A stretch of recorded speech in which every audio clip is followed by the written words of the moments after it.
Should be live. Let's go check on Twitch here. I've got, there we go. Something just happened on Twitch. I will refresh the Twitch page. There we are. Let me unmute just to see if my sound is loud and clear.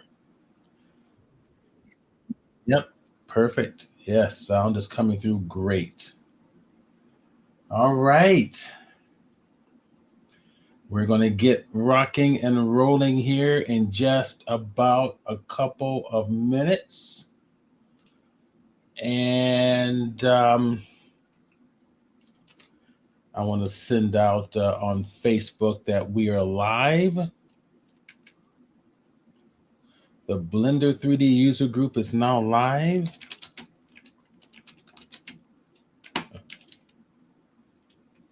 I'm also going to put down here the Blender 3D LightWave discussions.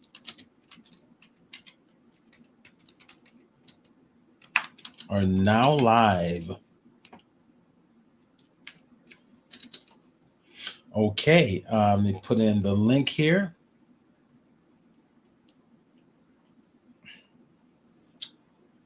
That's posted.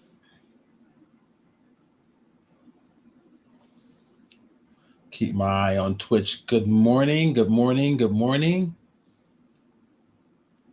We're going to get started here in just about a couple of minutes. I always enjoy sending out notifications to everybody.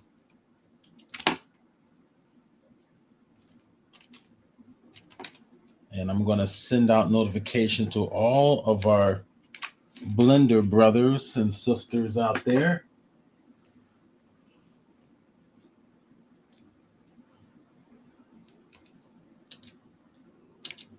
And some of them are like the Blender tips, Blender add-ons, Blender art and design group. We've got the Blender 3D models. I got 3 monitors here, so I'm looking over this way. We've got the last one was the Blender Artist Market, Blender Wave.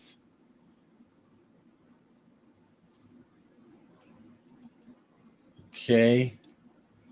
Let's go ahead and post some of those. We've got more actually here. I'm gonna add some more in here.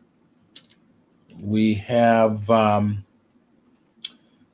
Blender Made Easy group. We've got the Blender Tips group. I think there's more here. Let me check. Yeah, Blender Sign. And let's also send out something to the LightWave community.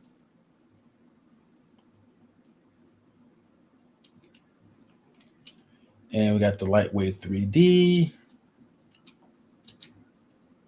We've got LightWave Asia, LightWave Tutorial Group. We've got LightWave Next.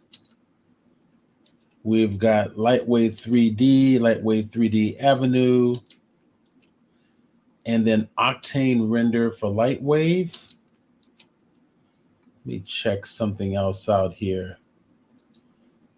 And this Spanish group, LightWave Amigos. We've got LightWave everywhere. Cool. All right. Welcome, everybody. So, is this our second broadcast? Yeah, second broadcast of the year. Good to see everybody here. And numbers starting to pop up there. So good. They're coming in. And we want to get started here. I'm going to start sharing my screen in just about another minute. Hello, everybody. Welcome to the Blender 3D and LightWave integration group, or LightWave discussions, I should say.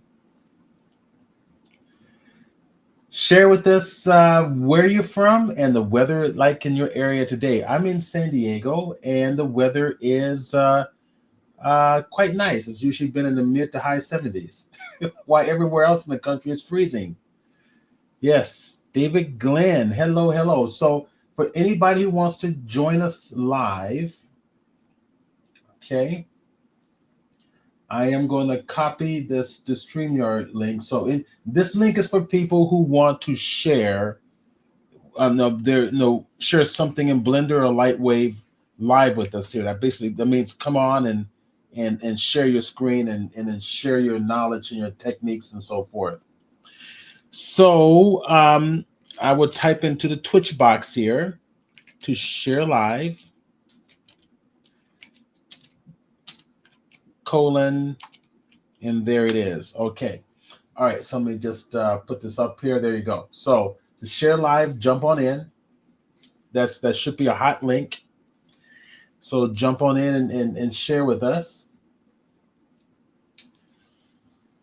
And that means, David, you should see that. So as soon as I see you come in, I will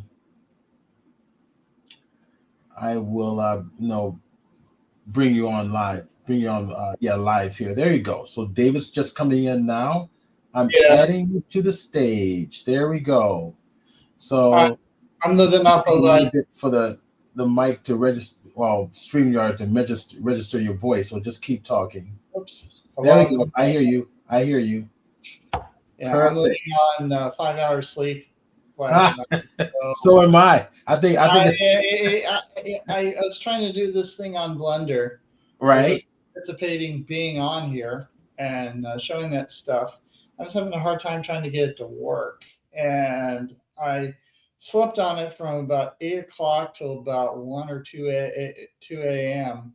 and or roundabouts, and it kind of hit me. Oh, I didn't do this, and I went back and I, did some corrections and got into it and got it to work. And so, good. And I will, and you're going to have us something to share today about that, what you've been working on. That's what I was working on. Cool. Do you want to share your screen real quick? So I've got it here. Okay. Yes. And while I was on Twitch, I was hearing all these Twitch players going like, oh, almost got it. Oh, my gosh, yeah. So you were actually sharing this on Twitch on your Twitch stream. I'm watching you right now on StreamYard. I thought you were referring to what you were working on. Oh no! This was just sitting here waiting for you to get back, for you to get online. So, and we are here. We are here, ready to rock and roll. Well, more people are jumping in. Hey, everybody, share where you're from and the weather, what the weather is like in your area. David, where are you from, and what is the weather like in your area?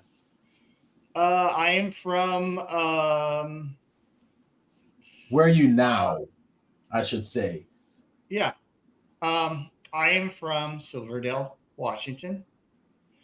I live in the back of a Costco store.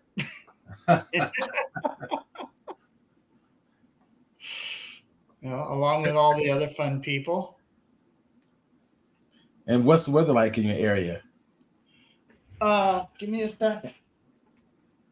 Welcome, Ace Hoffman. There's a bunch of more people here, but they're not showing up in the chat here. It's just starting to rain. It's starting to rain. Yeah, up in Washington, it's going to be. Ace Hoffman, let's see. Try that. Ace Hoffman has a comment. That photo review last week was terrific. That you're more than welcome. Thank you very much. I really appreciate that. It was a great photo review. Last week we were doing the Photoshop users group presentation, and I am an official judge for the largest international photography exhibition in the country, and the San Diego Photographic and Digital Arts Exhibition. So they have a total submission of about over 4,000 photos, and we wither it down to like a third of that practically. So it's a very, very competitive competition. So that was yeah. So that last week was a nice um, was a nice education in terms of how to submit, where to submit, what the judges look for. We had a little bit of a trial run judging where people submitted their images and the judges talked about them and critiqued them. So it was really fun. It was really fun and educational. I'm glad you enjoyed that, and hopefully it was helpful for everybody else too. So I think what I'm gonna do, David, is I'm gonna let you go first, Okay. and I'm gonna stop sharing my screen, and I'm gonna share your screen, and there, so we can see your screen. Mm-hmm. And then I'm gonna, let you take it away, and also everybody, um, stay tuned and stay here till the end of the broadcast, as we're gonna do something a little special. Oh yeah. Okay, cool. All right, so David, go ahead and share. Now, what did you want to share today?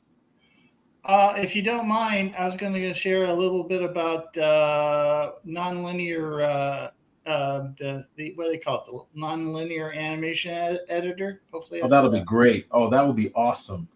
That yeah. would be absolutely I awesome. I also wanted to share to you one of the characters that uh, other characters that I've created this week from AI. Okay. I've been doing a lot of experimentation with AI and struggling with how some of the structure that what is it called, tripo, Right. um, how tripo generates uh, uh, models uh, with its AI stuff, and I think I went over it like 2 weeks ago and a week before that week. So we should be well familiar. And I thought, well, I'm going to try to drag this onward. Okay. And taking this character and applying some Mixamo stuff Right. character. And Awesome.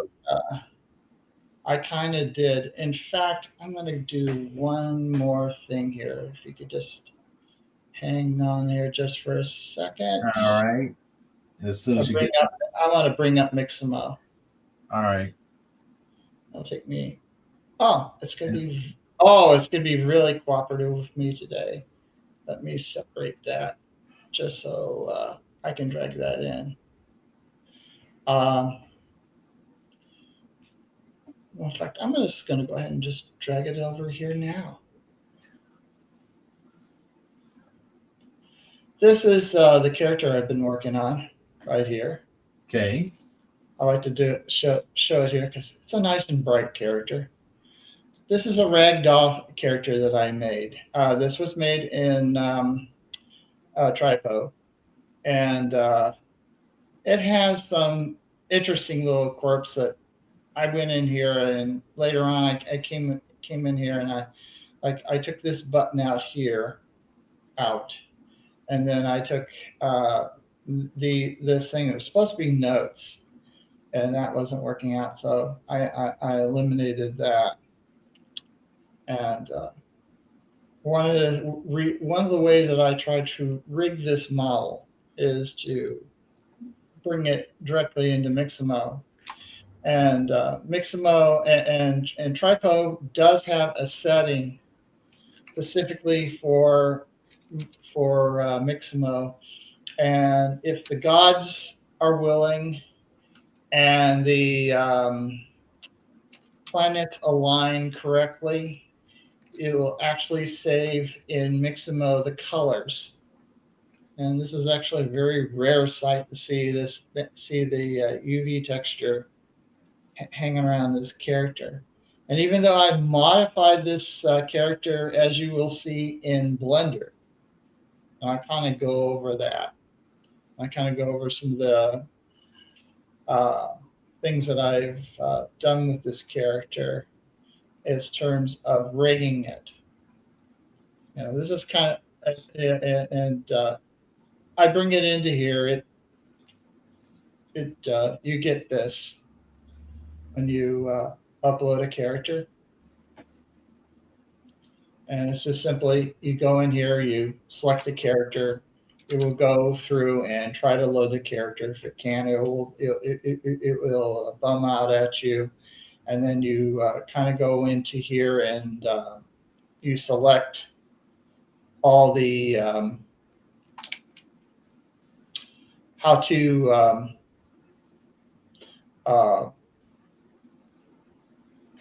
put all the you got all these points that you got to target onto the character. And ideally, you want to get something that is, straight and as close to a human being as you can. And this is not a very good example of it. I did one earlier, which I've shown a few times before, that Bunny Girl character that I did. I did Bunny Girl. And Bunny Girl was a lot easier. It was a lot less stressful in terms of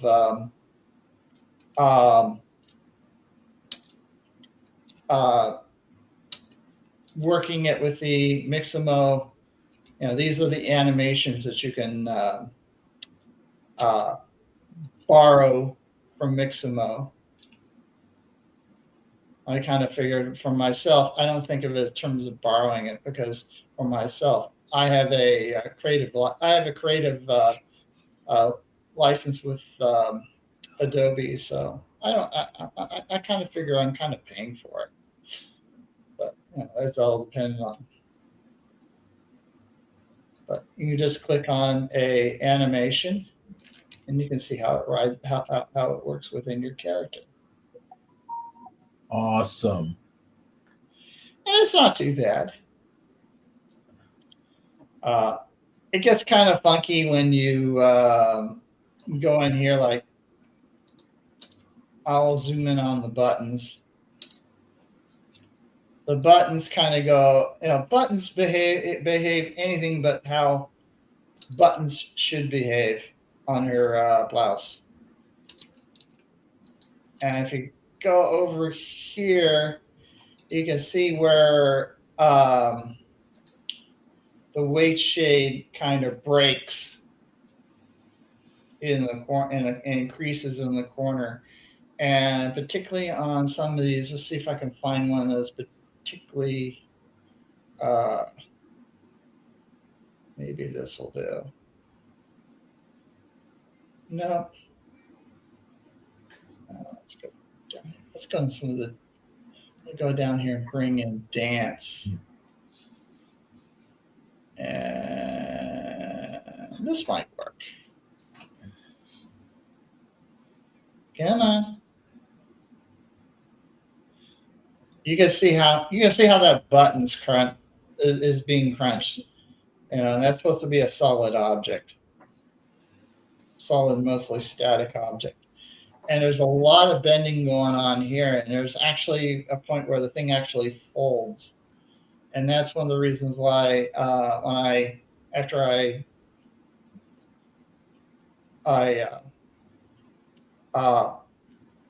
made this model and dragged it into Blender, that I decided to eliminate the buttons, and I didn't know exactly what AI was thinking when it gave me this. And so I decided I'll just take that away. And I managed to do that without having to go in and retopologize the model, which is something I just want to avoid like the plague. There's also other things that you notice, like if you look at under the right arm, under the shoulder blade, under the armpit, you can see how the dress kind of pokes out like that. I want to fix that when I get into weight shade, which I'll kind of show you when I get into Blender. But the rule of thumb is you pick a idle, pick something like, Let's see. I'll go in here into pose. And yeah, it worked out. Might be not as tired as I thought. Ooh. Thought you'd love that. But you can see the little things that I have tends to have problems with this pose. There's a crack there. I call it the crack. And that's supposed to happen. But I don't know if there's a bone in your body that's supposed to stick out when you raise your arm. I mean, that's kind of unusual. Oh, she broke a rib. Yeah. Looks like she broke her spine. But anyway, this is and you will always get this when you bring in unusually shaped characters like that, like Ragdoll is. Ideally, what you want to do is you want to bring the most minimalist character that is skin close to the body, like Bunny Girl it was. That's one reason why I used Bunny Girl, is I knew that getting results out of Mixamo was going to be a heck of a lot easier. And then later on in Blender, I can draw her, I can create for her a dress or an outfit and drape her on that and just IK it to death. Put in a lot of IK part in there and just have gravity to kind of take over the flow and of the dress. And much like you taught me in one of the advanced classes with the cape, this is a good example. And I'm just, I basically, let's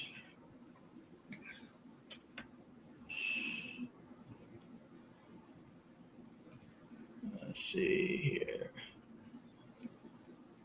I'm going to take now 5 a.m. rest, a 5-hour rest, keep me in. Let's see. I think in the back,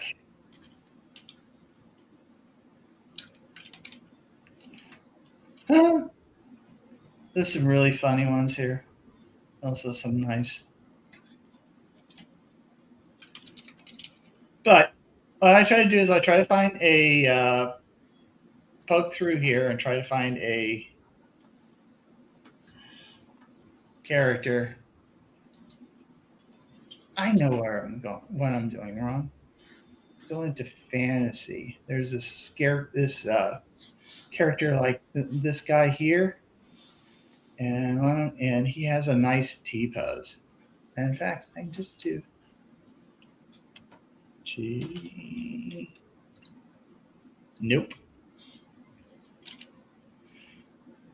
Get this SQL engine working. T. No, I don't see it there. Gosh. Well, anyway, I'm not gonna stretch this out too long. I want to move along here. So what you want to do is when you download a character, you want to download the first character with skins. And, I know a good example. In fact, it falls right into line of what I'm going to discuss today. CHRILLER, Thriller. And let's take out fantasy. This is one of the more curious things about Mixamo, is they got the dance sequence from Thriller, Michael Jackson's video that I think it was not Robert Zemeckis, but the other guy who was part of the Twilight Zone movie. He did a thing with Landis? yeah, Landis? Okay. yeah, Landis. Anyway, he directed Thriller for Michael Jackson. And for some reason, somebody either at the Mixamo lab or somebody that they knew had managed to sequence all the dance, the majority of the dance moves of the chorus line for that video. And here they are. And one of the things that and it starts off with number 1, number 2, number 3, and number 4, parts 1 through 4. And I said, okay, I want to bring these in and try to animate the whole sequence 1 through 4.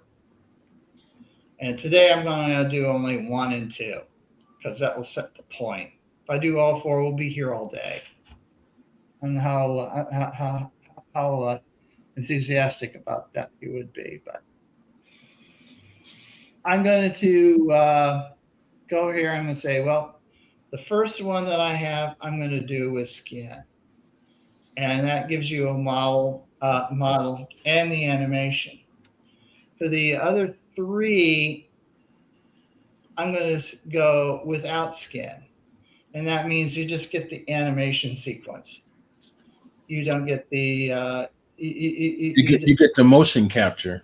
You get the motion capture, and you don't get the rigged character. And that's ideal because what I'm going to do is in the nonlinear animation editor, I'm going to put the 2 together. And when I do, I want you're going to notice something. And I'm going to show you how to fix it. And I'm only going to do 2 for this sequence. And I've already downloaded these for the characters, so we don't have to go through the process of downloading that stuff. But I'm going to go over here and go back here to Blender. And the first thing I'm going to do is since I got this thing, I've massaged this character. I've worked with this character and tried to get all the UV textures right. Tried to get the weight maps right. What I call weight paint in Blender. And I'm going to go in and I've set that up on one of my previous Blender files. I'm going to append that Blender file. I think it is in Pigtail Ragdoll. I think it is number 9.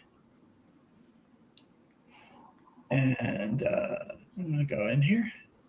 And what I did is one of the things I was told to do. I know, Steve, you and I in the class last week, we went over assets. And right. I tried to save the whole thing as an asset. And for some reason, it wouldn't work. So I went online and somebody said, oh, you got to make sure it's all in a collection. And so I got a thing here called Ragdoll Collection. And I pop it up. And why don't you show everybody how you do it, how you put it into a collection? Because a lot of people don't know that. Okay. Let me kill this then. Let's see. Open recent. And collections are very handy in Blender, especially for animation. Well, let's see. Don't need to say that. This is something right here that I already have as a collection. And when you're going to save something as a collection, and this I already have another animation that I spliced together because I was practicing with that nonlinear uh, editor this week, and I put basically these are different dance modes from mix mode. I kind of threw them together. But anyway, I thought to myself, well, I want to. I got all this set up just right. I want to use this model. I want to keep the rig. I want to keep the weight shade. I want to keep everything about it. It is, this thing is just set perfect for what I need. So what I did is I came up with a ragdoll collection. I put everything in ragdoll. And how I did it was kind of interesting. It's kind of an interesting journey. And I'll get into it. Ooh, that's interesting. Anyway, uh, staying focused here. I'm going to go in here and I'm going to open up even an older one. Yeah, I think 6 will do. 6 works best because 7 was a bit of a mess. And here you can see what I tried to do before is I tried to create this as an asset. And this didn't work. And so what I did is, first of all, I unlinked. I cleared that as an asset. Take that away. I went over here and I said, okay, I'm going to build a collection. And I'm going to go over here and try to select as much of this as I can.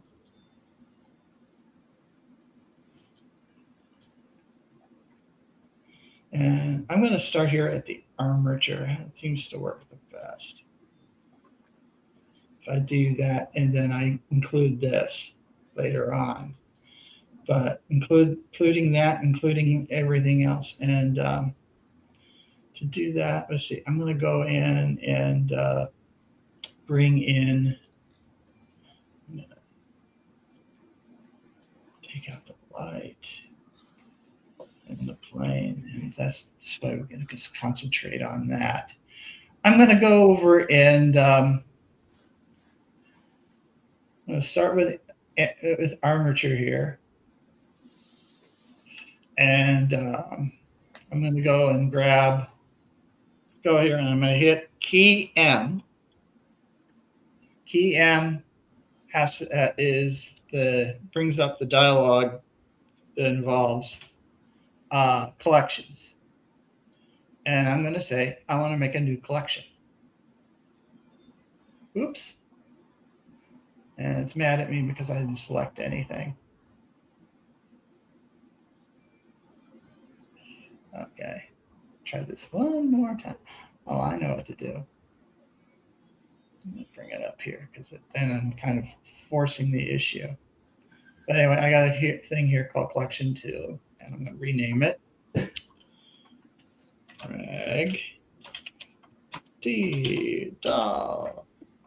Ragdoll. And I don't know how.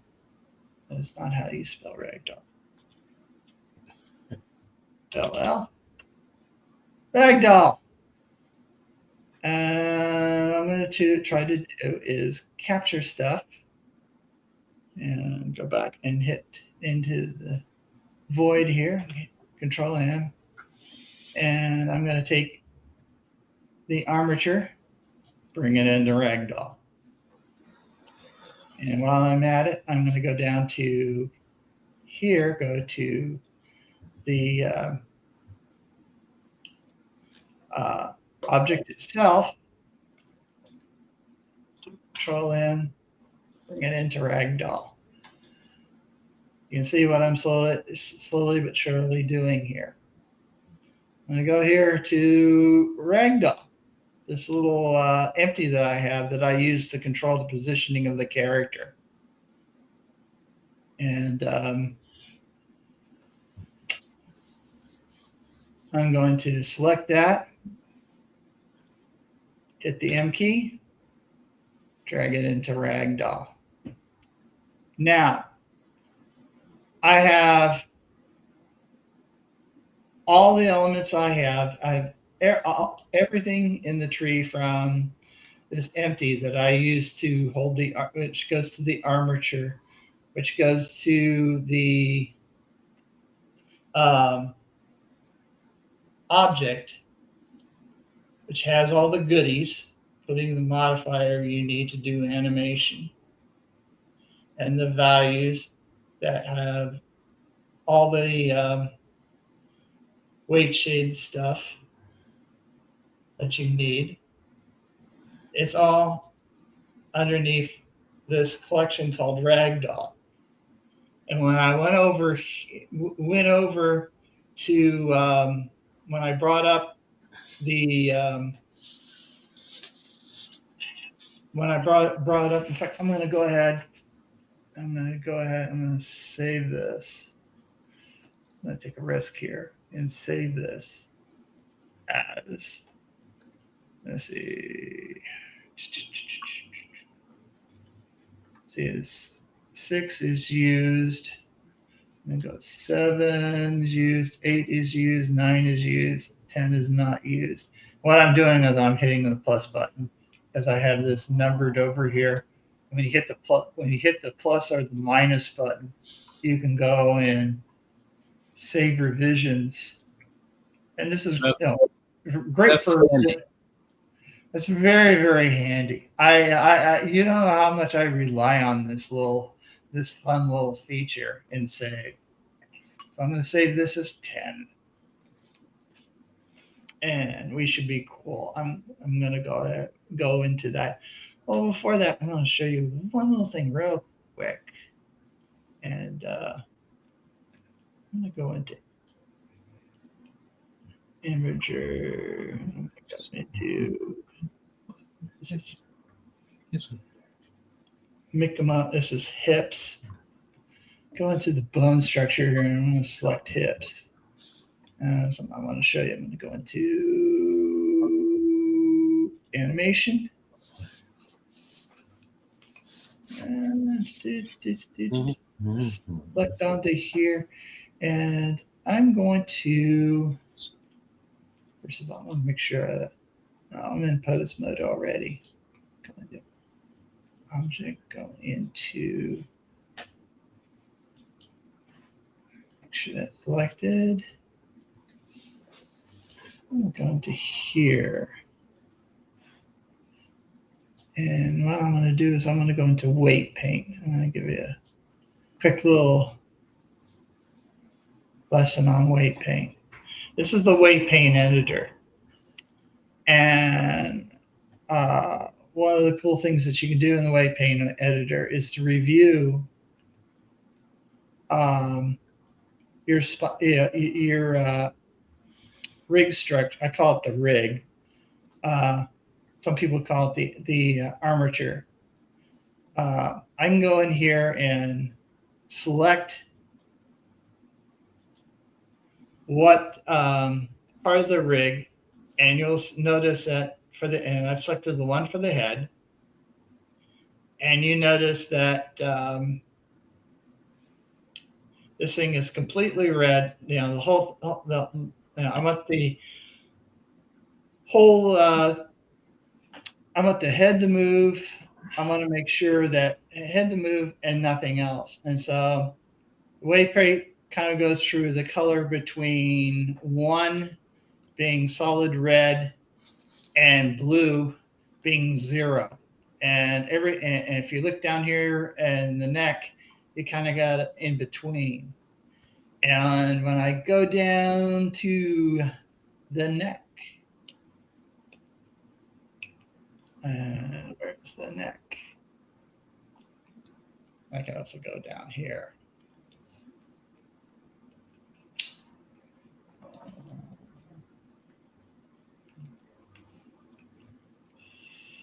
deal with the one of the things I wanted to point out while I was here, which is the whole point of it, is I just missed neck. There's neck. This links into the next one, which is the spinal cord. It starts in the top.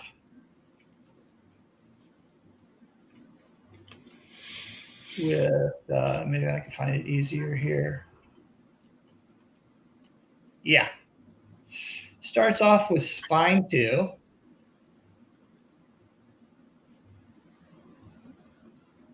Which you can see in the map, see right here. Connects to, which is this bone right here.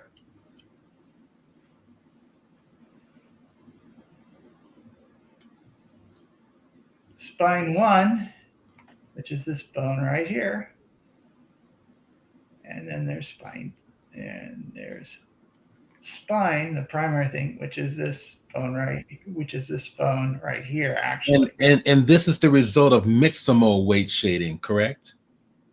Yeah, I kind of went here and I did a few adjustments. Okay. One of the things I did do is I went in here in sculpting mode, and I flattened out all this slop that I got and the extra button that I didn't really need. And that was just to get that out of the way so when I went over here to weight shade, that I'd be, and I'm going to go focus on which is the reason why we often do this with the pose and T pose. So it makes it easier to apply your weight shading without it interfering with other parts of your body. Exactly. In fact, I was thinking about it. I'm going to put this in rest position. And this little stick man figure over here, this controls the armature. And you can go in here and, this is the pose position. And Blender is wonderful. They give you this thing called the rest position. And the rest position gives you T-pose. And therefore, you can go and select your model again and go into weight paint. And there you go. You can go over here and there you go. And adjust things accordingly. And of course, there's the legs and everything else. And one of the things with Mixamo models, and if you look over here on the right, on my right side here, it's a hierarchy. You got a hierarchy. The movement of the whole model is dependent on this bone here. And that's what I'm going to focus on in this discussion when it comes to the linear editor, because I'm going to use something else called the graph editor to adjust things. So anyway, let's move along. I'm going to go take this.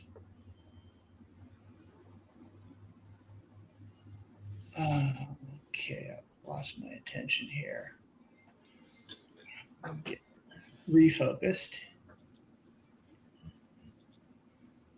Put her back in posing position.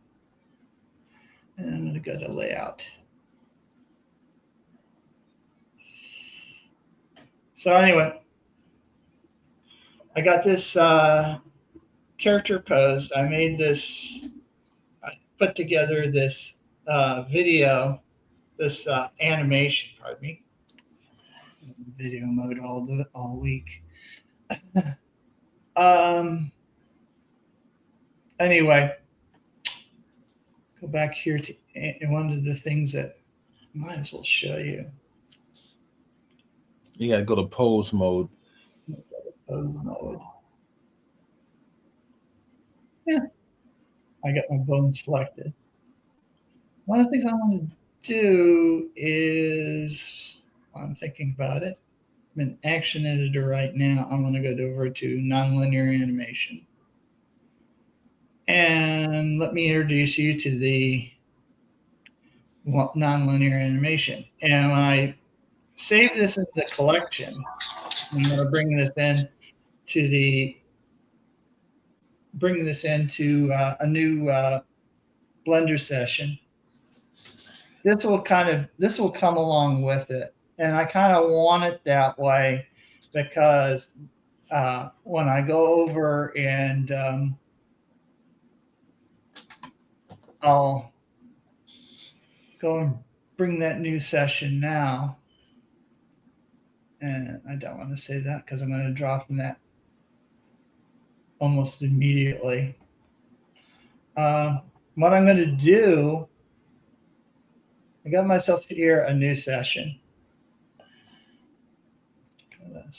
We don't need it because I showed you everything on that. I'm going to go here and append. And this is on, for some reason, this is on 9. I'm going to go over here. Did you start a fresh document? Yeah, I just did a fresh document. Okay, so I didn't hear you say that. Okay. Yeah. I tend to call them sessions for some reason. I don't know why. Stop it. Stop it.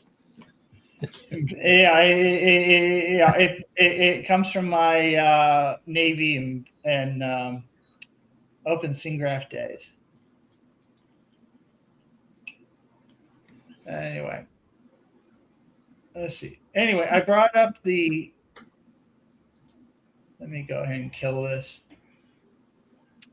I went over to File.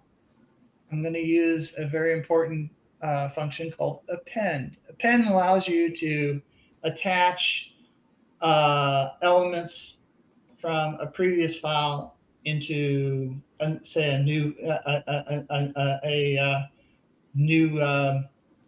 session, and allows you to add stuff to it. I'm going to ask you to take a leap of faith for a second. And it's because I want to do this on this, even though we have 9 here, in case we want to do a little back, in case this doesn't work. So I got a plan B. And not destroy the presentation.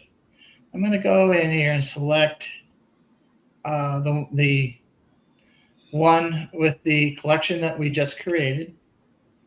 Go append. Go over here to collection and select collection. And by default, Blender gives you a collection, puts everything inside this general collection thing here. But over here, you can see the ragdoll collection that we made earlier. And we can select that. And I'm just going to append it like so. And when I do so and go here and hit Y because it seems to be faced on the Y axis. And look at the character. You can see right off the bat that we have everything we need. I'm going to layout mode.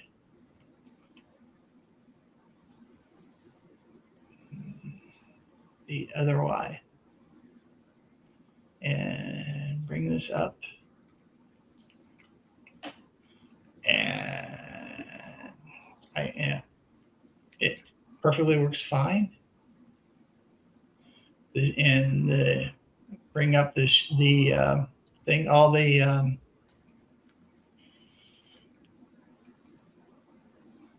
all the materials that I need, that I have in Ragdoll is there.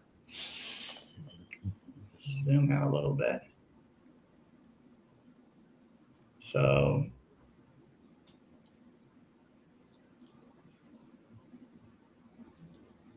Yeah, very cool.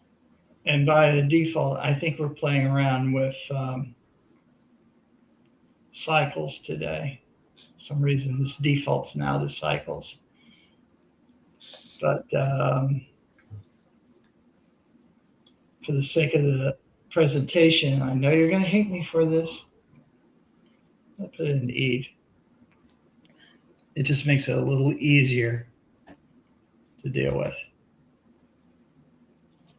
That's They're getting better and better with EV, not EV, but cycles in terms of its RAM consumption.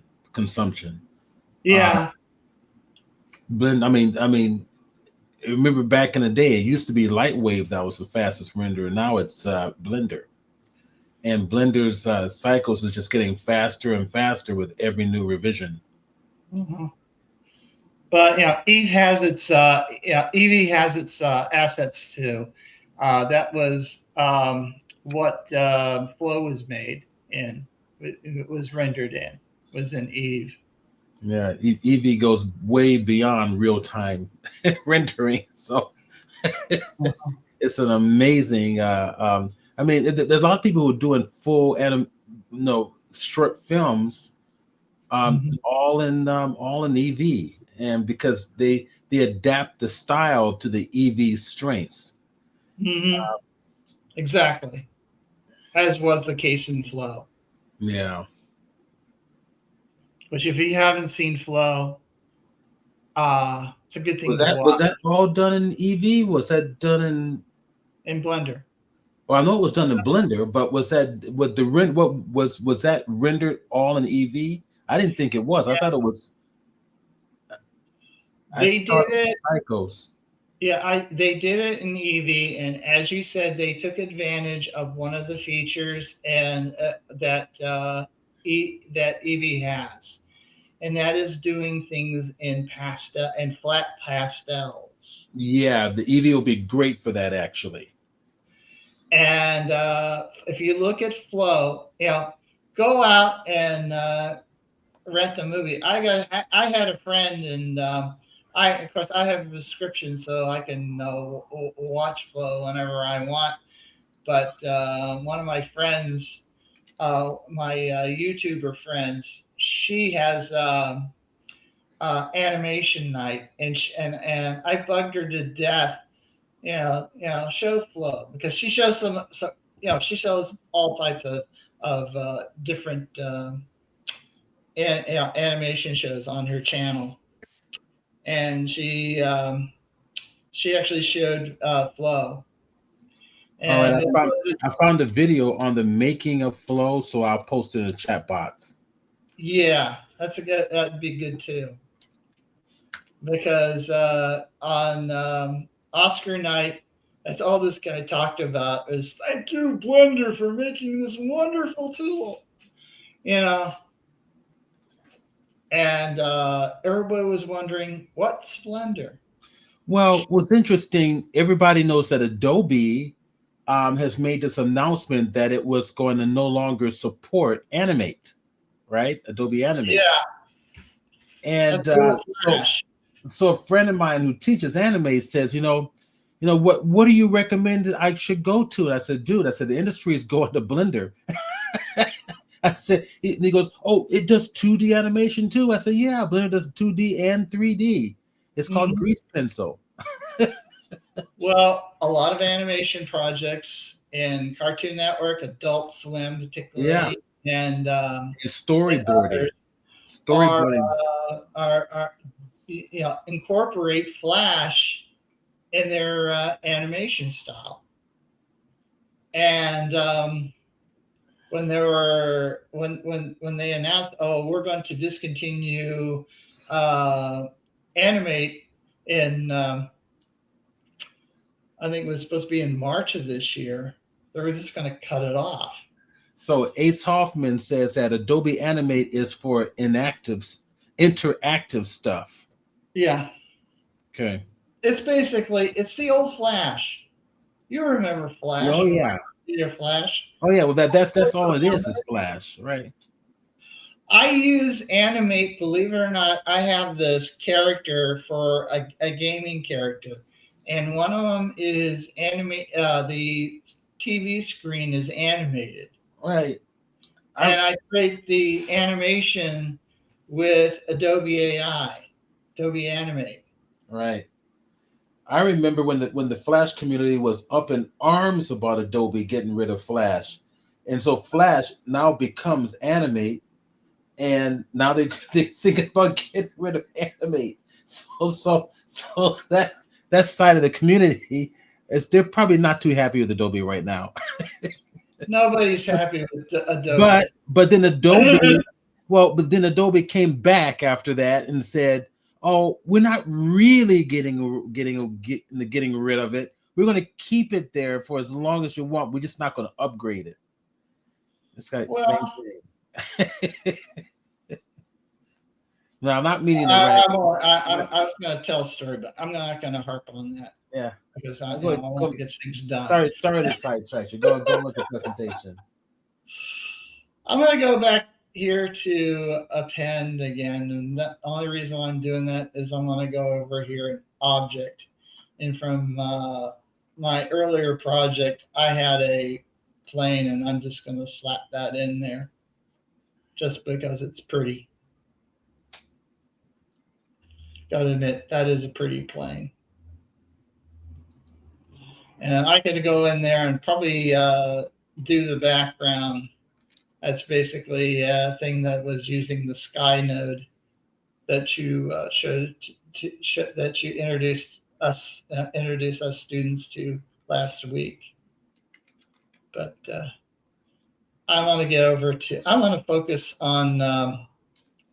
I want to get back into animation. I want to focus. I'm going to go here and hit the Z key. I'm going to put this in render view, just basically because I want to catch the character. And this one here, I'm going to have a little color here. And you'll see later on, because I want to focus on this editor. I'm going to bring in the Thriller 1 and have it and run it here. And then I want to bring in Thriller 2 and show you what goes on and how I fixed it. And I'm going into relatively new territory for myself. And yeah, I'm still basically still learning a lot about this. But and let's see. When I go into animation, because I have this set up, I have Dope Sheet, and as well as my playback. And I'm going to go here and I'm going to switch this over to nonlinear animation, like so. And I'm going to go ahead and well, I'm going to stay in Dope Sheet for a while. I do want to go to the action editor. And then after making this wonderful animation, which I can sit here and confirm, yeah, I got everything set up. The bones are right. Everything's cool. Great. Let's kill this. Fine. I'm going to go ahead and delete the track. And that leaves us with the armature. And I'm going to go over here to import. And remember the FBXs that we made? Remember way back when we were talking about Thriller? I'm going to go over here and let's see. Ragdoll. I think it is here. Yeah. These are all this stuff here that I have. And unlike the thing, since I have a model already rigged, weight shaded, set up, whatever. What I did is when I made these are just animations. These are just animations that I'm going to apply to this character. And we're going to start off with Thriller 1 and import. And you can see that it has appeared right here. And in fact, you can even see the skeleton over here. This is the skeleton, which is actually part of the armature. In this case, it is also named armature, so it goes armature.001, which is the way it names things. It kind of automatic naming convention in this tree editor that Maximo uses. And there's the animation that, well, I'm gonna do one thing first. I'm gonna click on this. You got to make sure that you select this. And then I'm going to go over to the action editor. And right over here, there's Mixamo. There's Thriller 1. And I'm going to select that.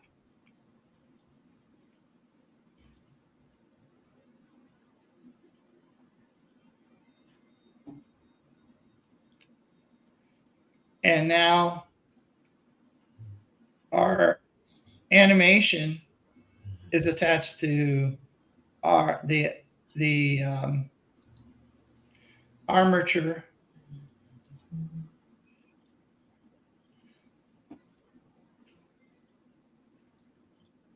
that is connected to our character. And I can go over here and hit delete hierarchy, and we should be cool. Fingers crossed.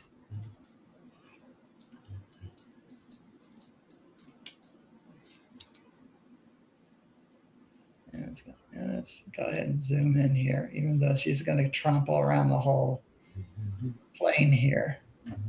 And we'll go ahead and play. And that's our animation. Gosh, it's running awfully shorter than it should. And it's designed to stop at 250.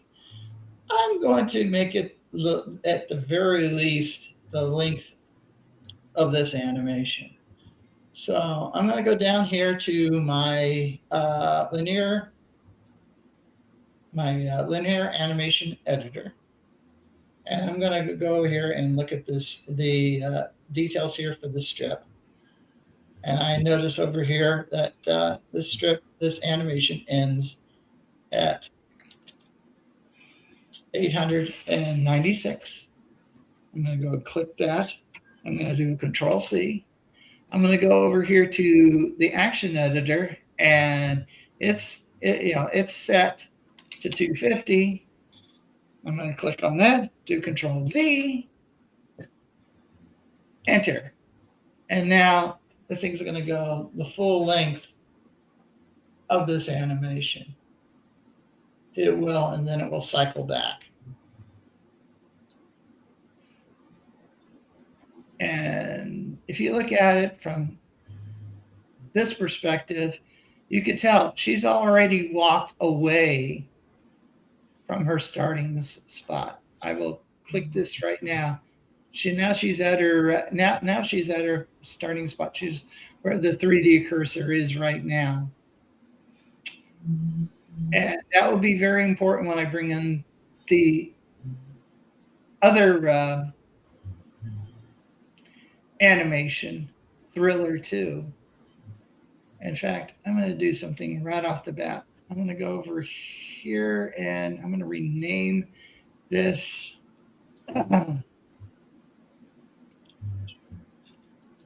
RILLER001. And go over here and click on this. And I'm going to call this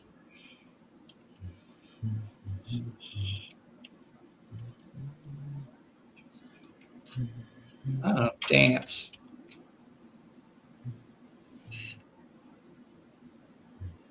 So one of the things I probably want to do just for grins, and not because I could correct things later on, but I don't have to keep moving this forward every once in a while, is I'm going to add a 2 here.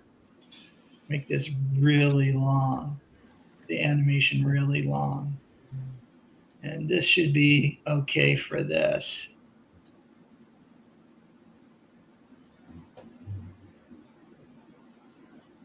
In fact, it ends over here and you can see it kind of stopped. So anyway, we're ready now to go ahead and add import another animation sequence to a Thriller. And I'm just going to stop, and just for the grins, I'm going to put the time mark right here. And I'm going to go File, Import, FBX, Thriller 2, Part 2. And I'm going to bring it in. And you can see that we created another armature, another armature here. And it has our animation in it. And the animation is blank down here. So what I'm going to do is I'm going to go up and click on this again. So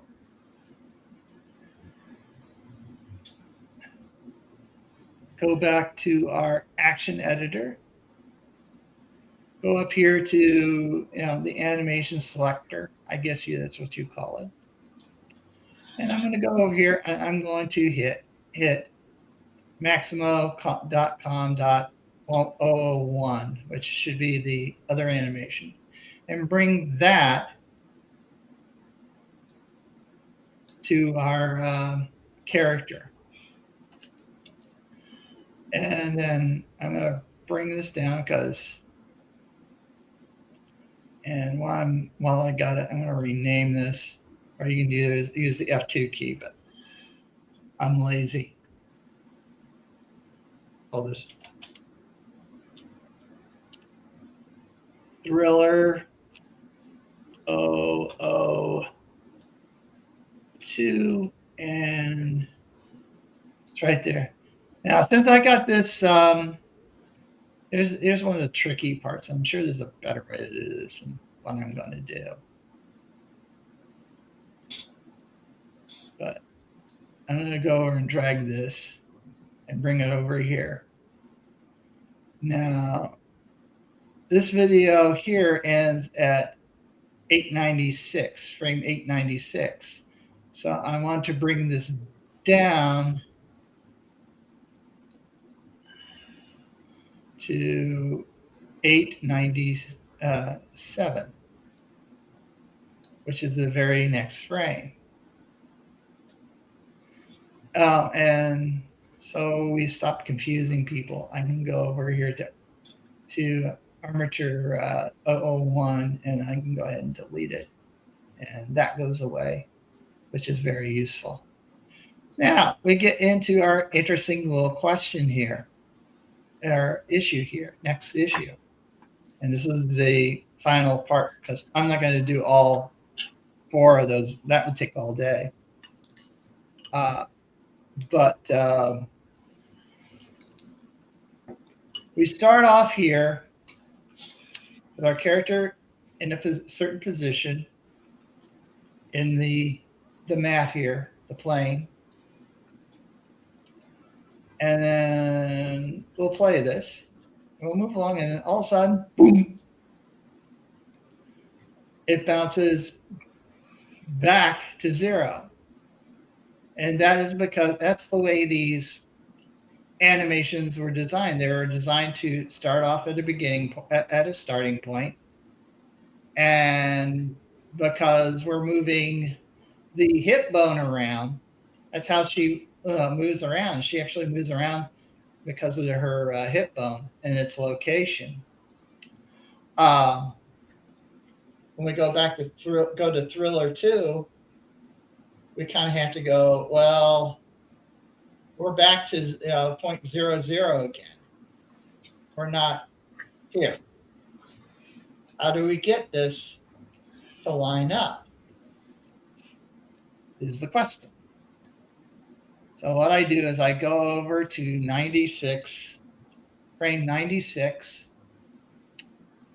I go over to my ragdoll model into animate, and I might want to get myself a little more space.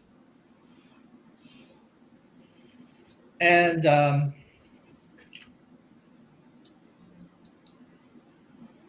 into animate. I'm going to go here and I'm going to click on the hip bone.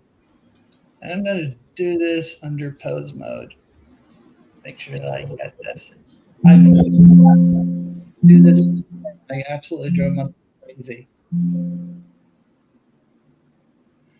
trying to find this. I'm going to go into hips. So when you look down into this character, you can see, try to get this big so everyone on the audience can see this. Her hip bone is selected. That's what moves from when she starts to the ender. That's how she walks around. That's how she moves around the stage or the plane.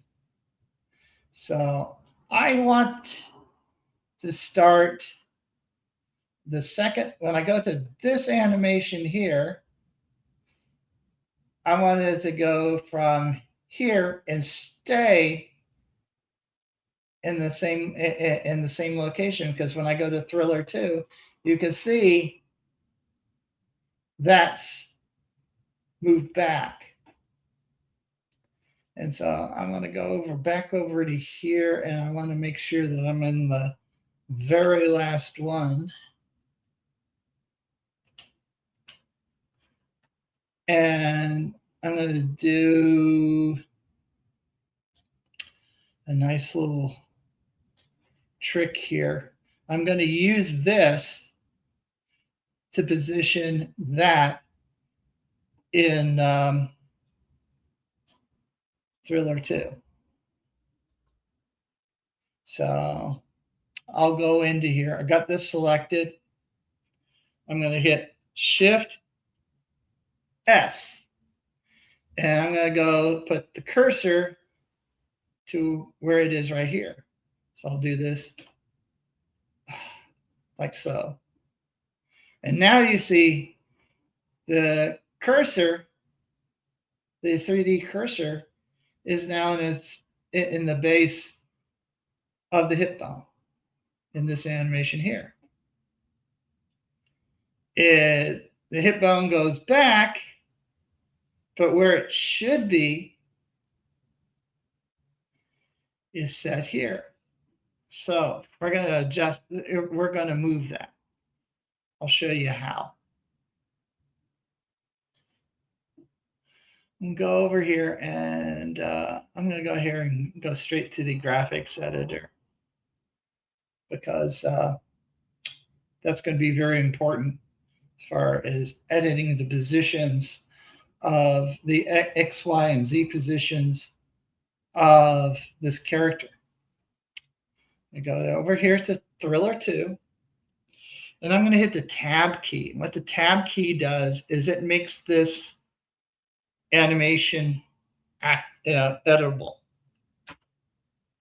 And you go over and you look at the graphic view, and what do you see? You see all the positions, in this case, all the positions for the hips. I'm going to end this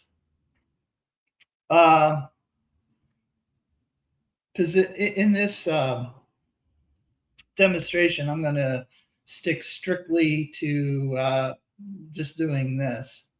The rest is like, you can figure it out. Isn't that hard? It's just rinse. It's just, wash, rinse, repeat. So first step we got to do is we got to set a keyframe with where this is on the on in the correct position here in Thriller 2. So we rely on our Shift S key again. I'm going to go set selection, which is this thing here, selection to cursor, which is that thing there. Boom. It's there. Now I want to keep it there. So what I do is I hit I. And now it is initially in that position. I'm going to make sure that I got this right, because, yeah, I didn't do this right. Sorry, folks. Sleep is getting the best of me. Hopefully I didn't mess this up. Control Z.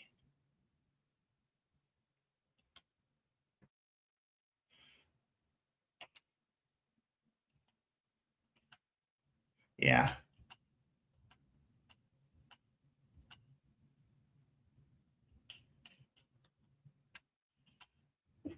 Okay.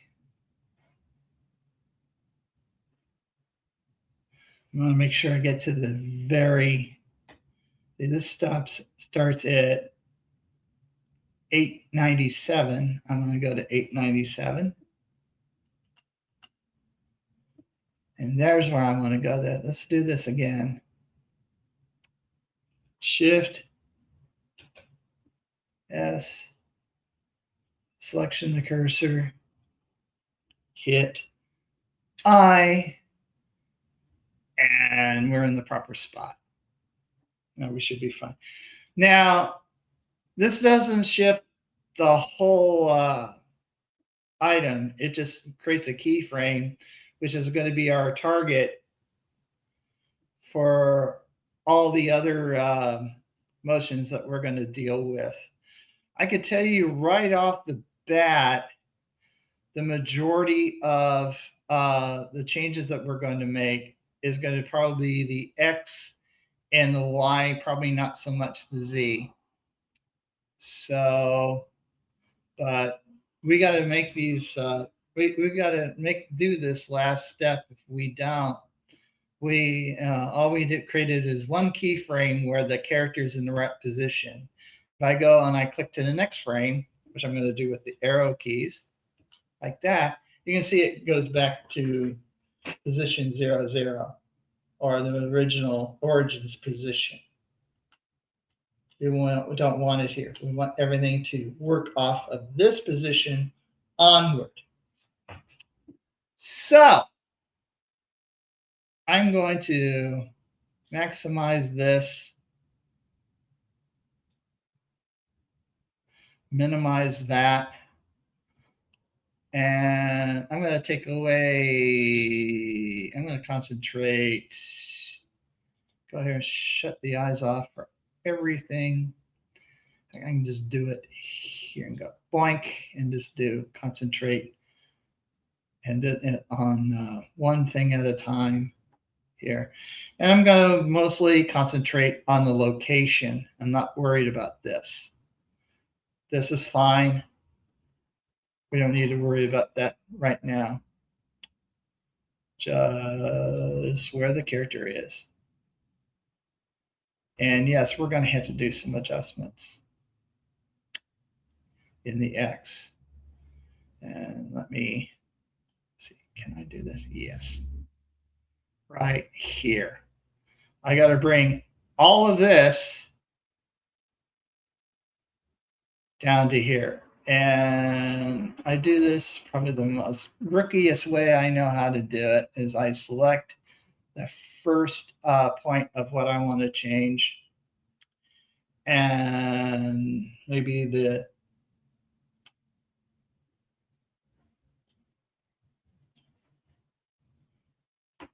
hit down the shift key, go select 2, 3, 4, and I'm going to go back.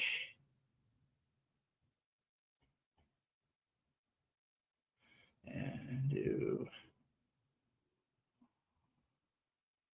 select.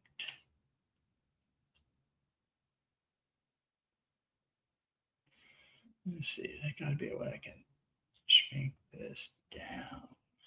Yeah. Shrink this down. Bring this over. Ooh. Shrink this down.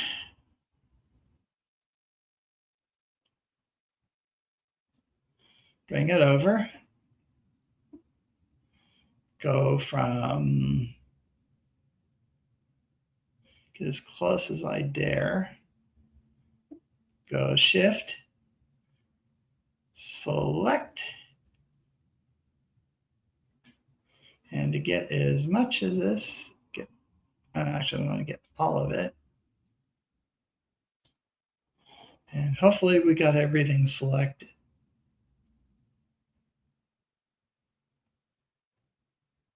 So we're going to grab this, and what I tend to do is I bring this over here, and so I can see what my target is. And right over here is the keyframe that I want to move, and the act of moving this keyframe here will drag all this other stuff with it, which is what we want to do, because we want to put everything in the right position.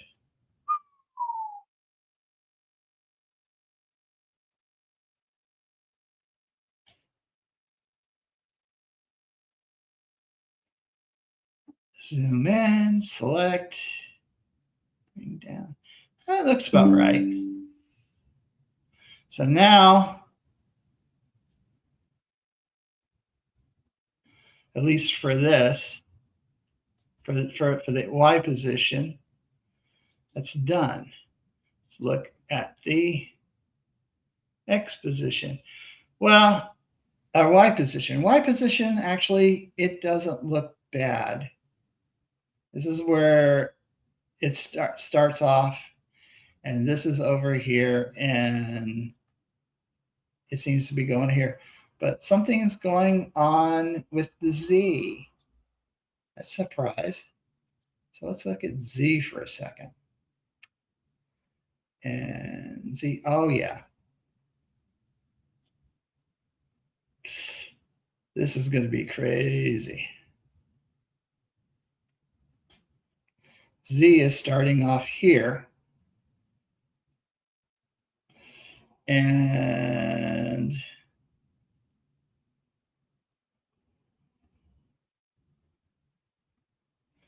it's got this part here is going to go way up here. So this thing here is going to end up somewhere in the stratosphere. So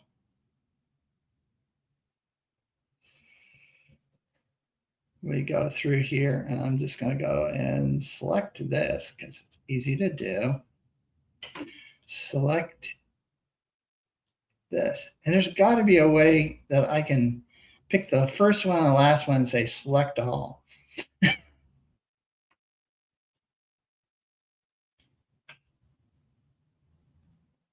But I'm going to do it the rookie way.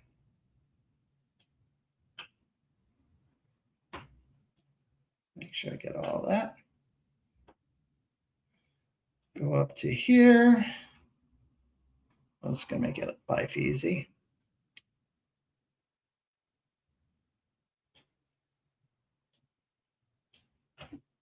We're all selected.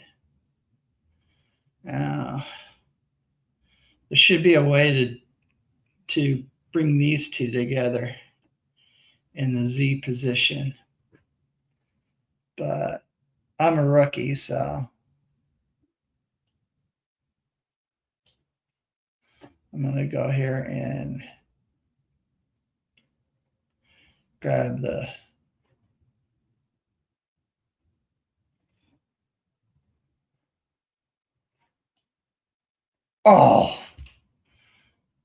grief.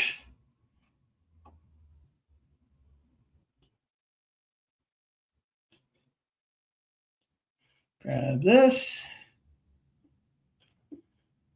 Shift. Grab that. Go back. Grab. We got ourselves a spammer in the chat box. I'm trying to figure out how to ban this guy on Twitch. Oh.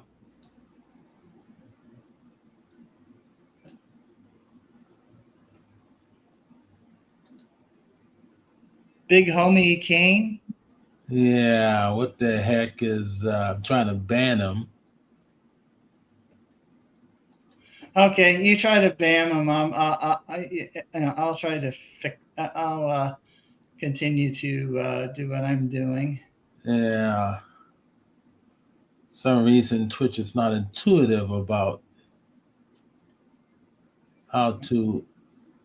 I don't know how to help you. I don't post on Twitter. You're the only one I know. You and Pacan are the only ones I know who post on Twitch. Yeah.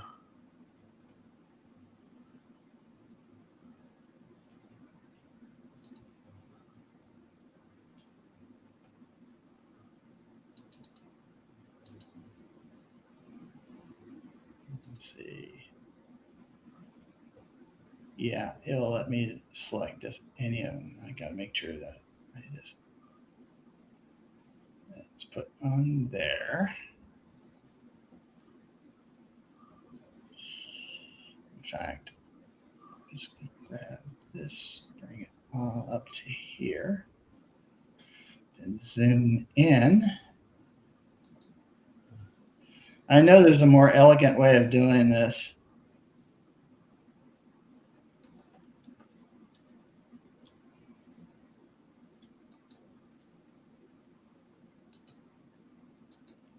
I'm sorry, folks. No, you're doing okay.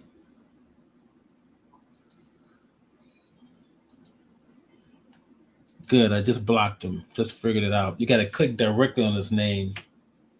And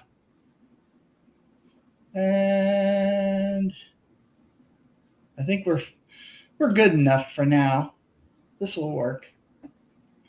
Now, hooray, we're done. Cool. So perfect timing. So it's time for break. Mm-hmm. I'm going to let this character play on from the beginning.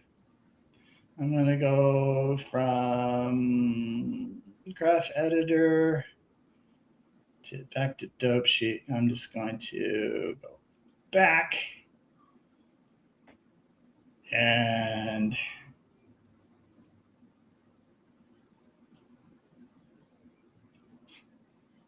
take this out of edit. And you could do whatever you want.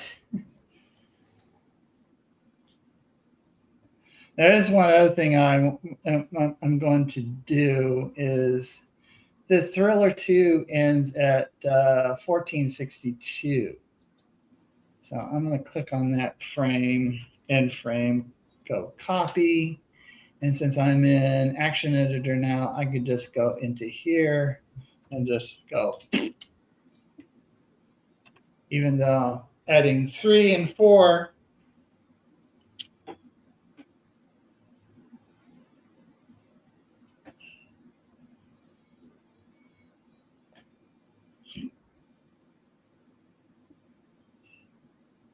but anyway, and let's see, I'll turn this bones off here. And I'm going to bring up, while you're doing, I'm going to bring up the 15-minute timer. Uh-huh. It is that time. That's how you use it. That in a nutshell is the Awesome. nonlinear editor. But the only thing that I wanted to include, which doesn't take I can show this. It'll just take a minute full of time. Is I'm gonna go back to our track. Where did my? Oh, that's right. I turned it off. Where did I turn it off? There. If I take this and hit that, there's a function in Strip that I love called Bake Action. And this is very useful. This is one of the things you want to make sure in Bake Action. And I've been burnt by this a couple times. There's a thing here called use only selected bones. Make sure that's turned off. If you're going to if you're going to connect all this together. Otherwise, it will just save the changes that you make. And you want to select everything and turn it into one big action file. Oh, that's awesome. And you hit OK, and it will click for a while. And if you look over here,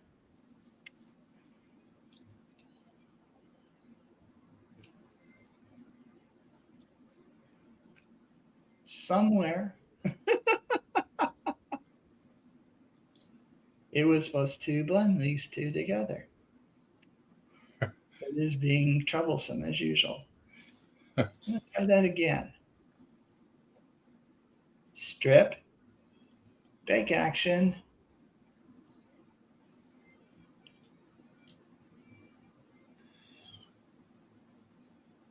Nothing to bake. Well, work on that during break. Let's give these wonderful people a 15-minute break. You need it. Us wonderful people need it. All right. That was wonderful, David. Thank you so very much. That's great.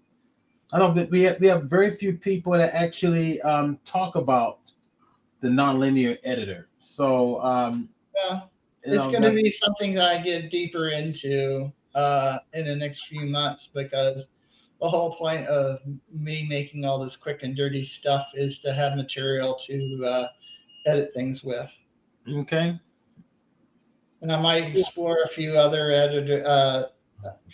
things other than Mixamo in the future. Okay. Including the possibility of some stuff in AI. But all right. We're ready for 15-minute break. Let's take a snack break, bathroom break, all that stuff. Stretch your legs. We'll be back in 15. So thank you again, David. That was great. Loved it. We're gonna, when we come back after break, I'm gonna show you some pretty cool way of making custom creating your skies and clouds in Blender 3D. I think you're gonna find it very, very fascinating. Okay, let's get the timer rolling, and we'll be back. I'll mute my mic temporarily. Yeah. I'm going to mute my mic.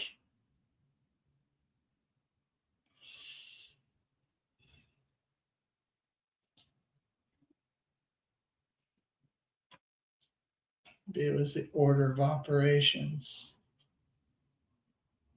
C, big 462. Big data. Let's do posts.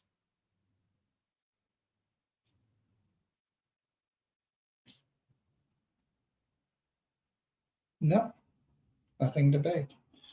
Let's do this. Bet that was it. Order of operations does tend to.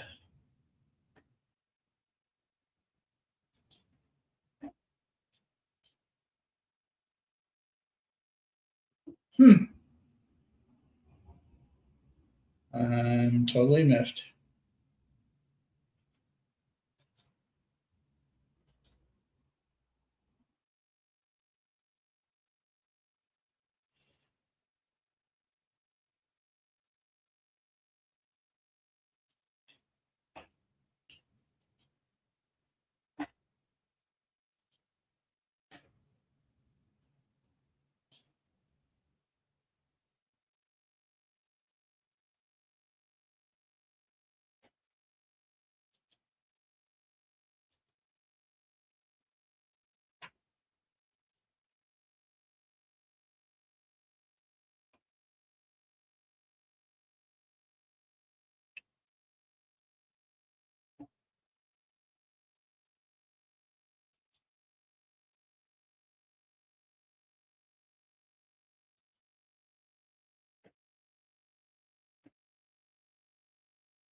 There we go.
Okay, it is that time.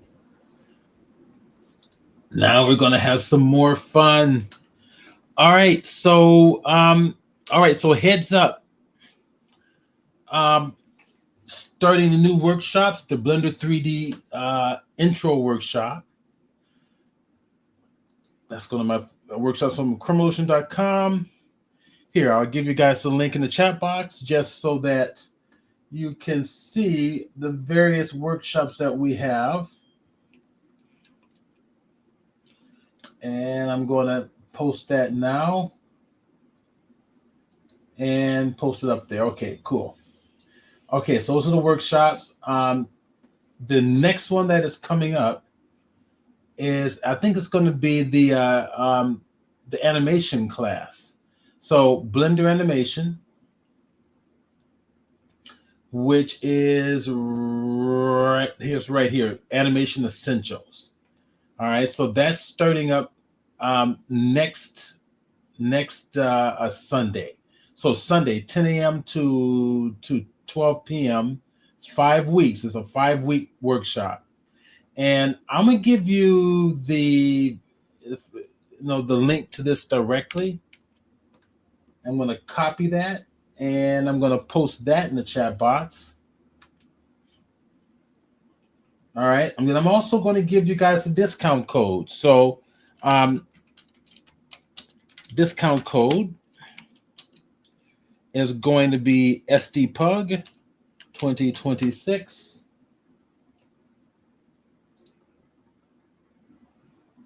There you are. So let's see. That is the class is coming up for the animation in Blender. Here is the discount code. Also, take advantage of, if you've never had any class in Blender before, you might want to start with the introduction of Blender. So that is right here on February. Not let's see. Hold on a minute. Not I'm I'm sorry. Animation is April 19th. My fault. I misread it. So the animation class is April 19th. The introduction to Blender class is going to start February 22nd. All right, it starts February 22nd, and then it ends right before the animation class starts, and which is going to be it's going to start in April. So this is the one, and I will kind of grab that link there, an intro to Blender, and I'll put that into the chat box as well. And I'm going to post that up for everybody to see. There we go. All right, so that's coming out. And that same discount code, go ahead and use it. You get a percentage off the class. And at the end of our meeting today, we'll do something a little special. Okay, so shall we get rocking and rolling? All right, so clouds in Blender. So I'm gonna start with a fresh, with kind of a fresh file here, and we're going to kind of start by developing a nice little sky background, and Blender gives us something that's actually quite nice. It's called sky texture. So you can create any type of sky that you want inside of Blender. So I'm going to start by going to the render view. So I'm going to hit my Z key on the keyboard and go to render view. As you can see, nothing's going to happen. In fact, if I come over here to the right-hand side, this little red globe thing here, if I click on the color section, I can tell it to go black or light or whatever you want for the background. And that color is actually lighting your environment. It's behaving like an HDR lighting for the environment. So what I want to do is I need the nodes to set this up. So down at the bottom, and I'm going to kind of create another window here. Just split off another window on the bottom. There we go. And we're going to take this to shader mode. So on the left-hand side, shader editor, select it. And from here, we're going to create a nodal setups. Now, it's by default, it's going to be your objects, right? It's going to over here to the world.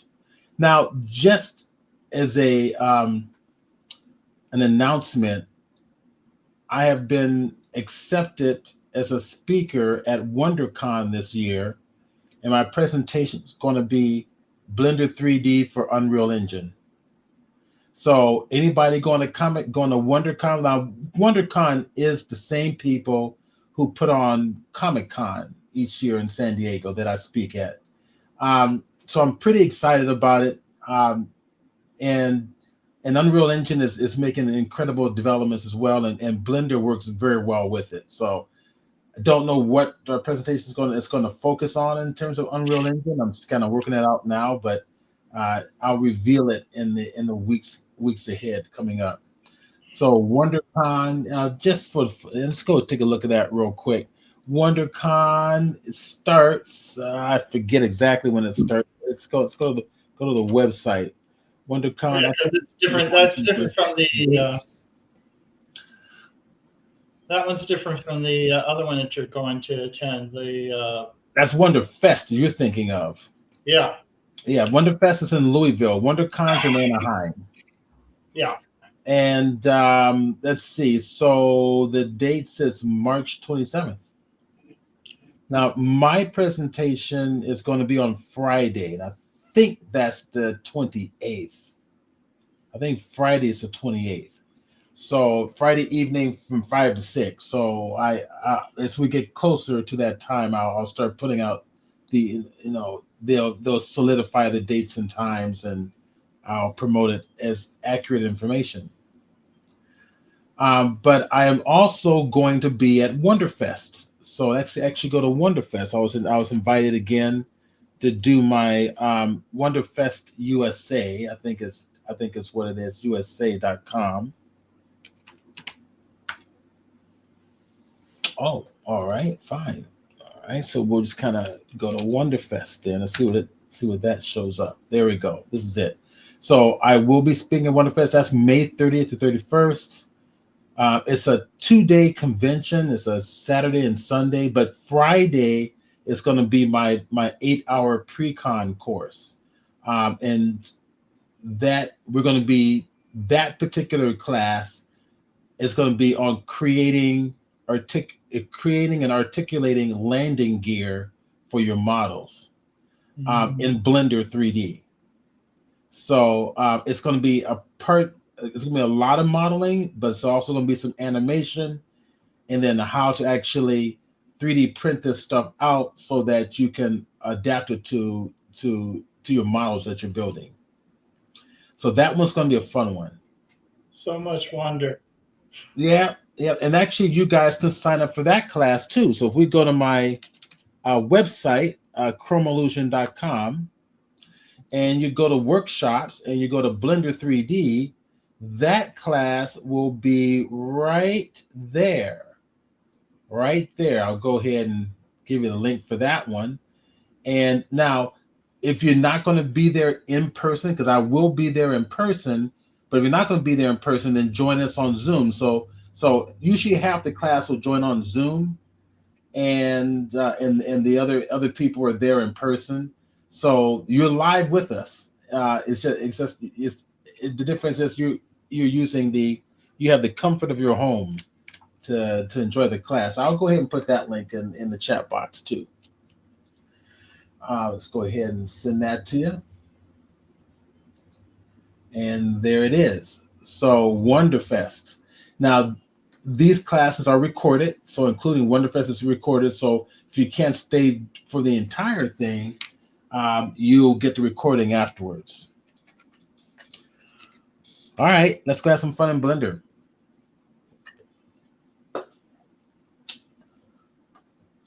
So chromeillusion.com.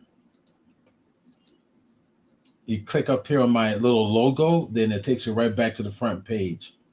Then come in here and check it out. Check out the galleries too. See what's inside the galleries. My illustrations, the art prints, the digital art, photographic arts, digital arts, the books, and all that stuff is all here. Yeah, Steve, you got some very interesting art there. I really enjoyed it. Ah, thank you. All right, cool. Let's go to work. Okay, we're going to create a background. We need to be in render mode for this. And I'm also going to make sure that I'm inside of cycles, of which I am. I'm going to take this sample down. It's real high. I mean, by default, it's real high in Blender. So I'm going to take it down to 20 samples instead of 4096. That's fine. Click on the denoise. That'll work perfectly fine. And now what I need to do is I'm going to attach a node to the background. So we have our background, which is what we're seeing. Then the world output, which is interpreting what we're seeing here in the render screen. So with the background selected, I'm going to hit the Control T using Node Wrangler. I didn't mean to do that. I'm going to hit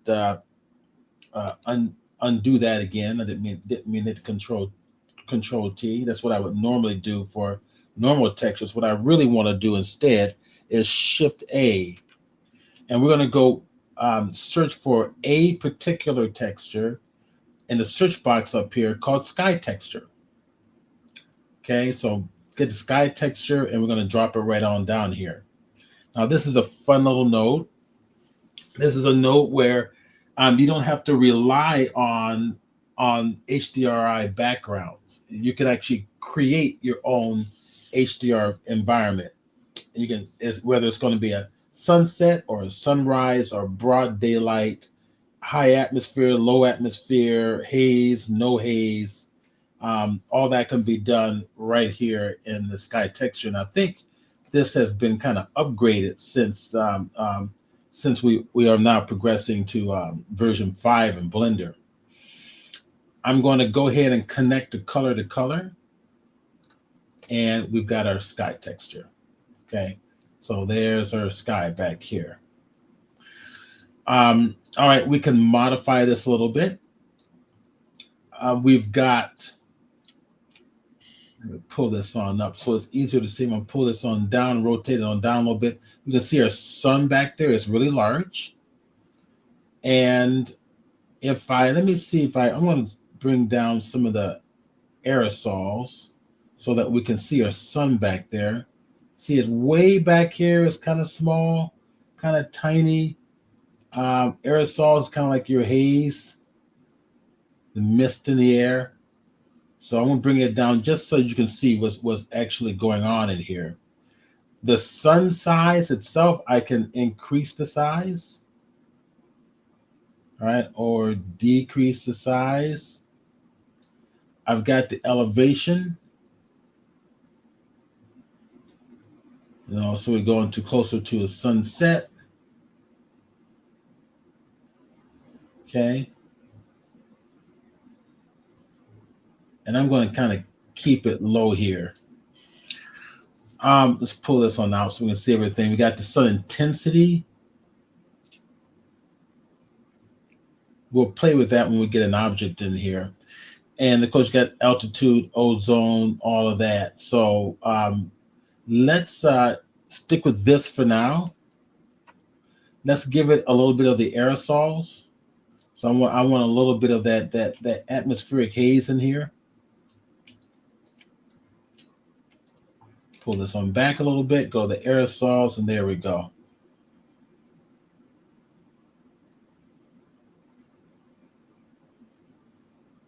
All right, I'm just playing around with it just to see how far I can go. So maybe something like this. All right, now let's bring in an object. So I'm going to bring in something just to show you the concept of what we're going to be doing. And then we're going to take that concept further. So we're going to start with a metaball. Okay, so metaballs are interesting in that I'm going to shift A. There's the meta ball. We're going to bring one on in like so. Okay. So meta balls are interesting. They're gonna work. They're gonna act like cellular entities that are attracted to one another, giving you this type of a organic integration of multiple objects. So I'm going to shift D and I'm going to pull it apart. As you can see, we're creating this thing that wants to be attracted. The surface wants to be attracted to one another. And I'm going to kind of pull it together. So the whole idea is to create a cloud-like looking entity. I'm going to mute your mic because we can hear you coughing back there. So I'm going to duplicate this, Shift D again, and I'm just going to play around. Now, the whole idea here is that we're dealing with organics. We're dealing with abstraction. And there is no real shape to clouds, right? So you want to think abstractly. So Shift D, bring it here. Now I'm going to hit the S key for resizing it. I'm having a problem resizing because my cursor is too close to the center of my object. I want to bring it further away. So S key. Now I've got a handle which I can easily start to play around with here and have a little better control. Shift D, pull it on up, something like this. Shift D again. Shift D again. Bring it up like so. And all right, let's get something along the side. So how about if I grab all of these, Shift D, pull it on over to the side like so. Rotate, something like this. Oops, there we go. And I'm going to just kind of push this on down like so.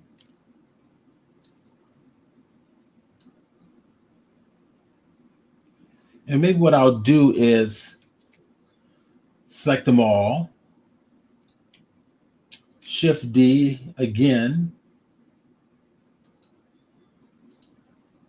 Rotate them around to get something kind of different.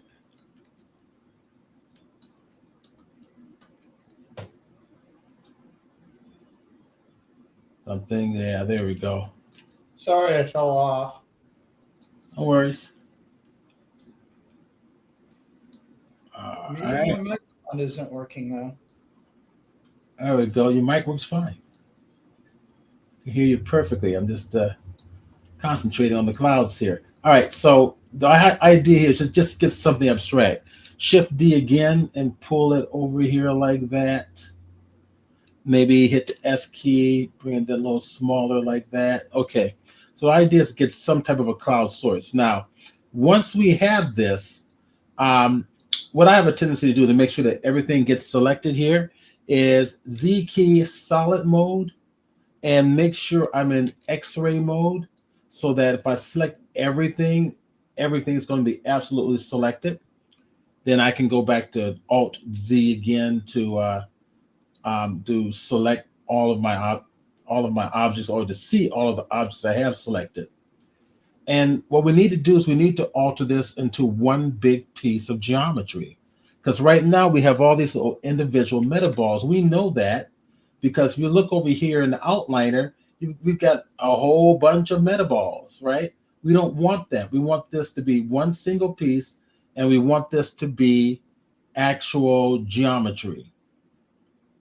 So by right-clicking on it, convert to mesh. Boom, and there it is. Look over on the right-hand side. There, it's only one object. It's a solid object, and even though it's called metaball, we're going to rename it clouds. Okay.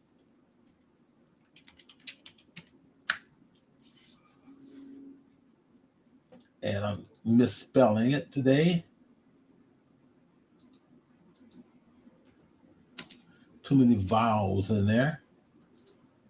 All right, so there is clouds. Now, we know this is solid geometry because if I hit this tab key and go to edit mode, look at what we've got. We've got real geometry, right? Edit mode would not have worked on metaballs because there is no real geometry there. So we come on back over here to object mode, and I want to change the orientation. So I'm going to right, because now this is going, what we're going to do is we're going to alter this into a volume. And if I right click on this, set the origin, we're going to say set the origin to center of mass for this surface. So right there, it's finding the center of mass, and that's going to be the center of my cloud. Now we're going to do something really fun. All right. I'm going to, let's close this this bottom shader up here. I'm going to kind of go to the bottom here and just dominate the bottom with this single frame at the top. All right, so from here, let's go back to render mode. And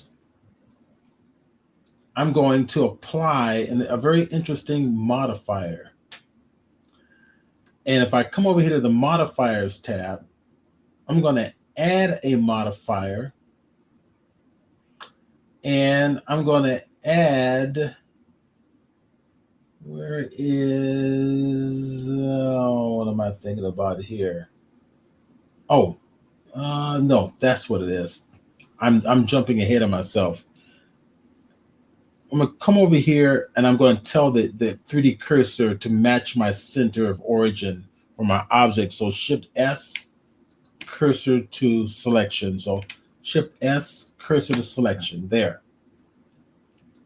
Okay.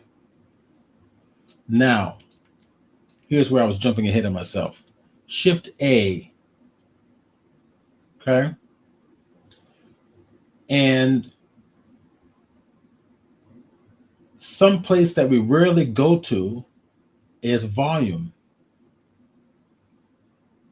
So if I select that volume, I'm going to add an empty, a volume empty. Now this is important. Okay, so the empty is just an object that'll never be rendered, right? Except we're going to use this empty to render this object that it's going to be associated with into a cloud. So this should be kind of fun. So now, with the empty selected, it's called volume. Matter of fact, I tell you what, why don't we rename this one? We're going to call this volume empty.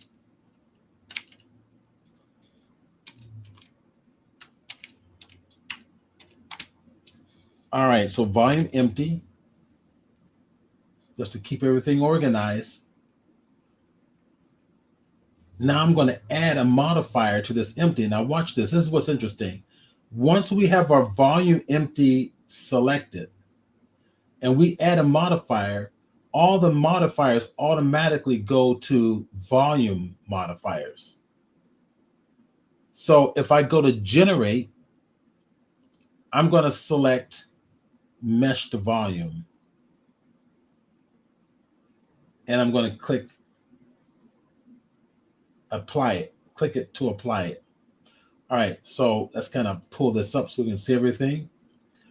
Now we need to tell Blender, okay, so we apply to that empty, that volume empty, a modifier to turn something into a volume, but what is it that you want us to turn to a volume?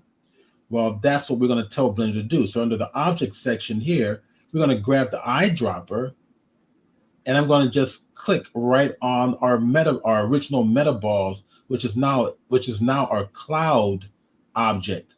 If I click it,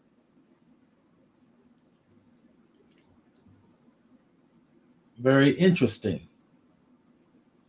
Okay, so mesh to volume.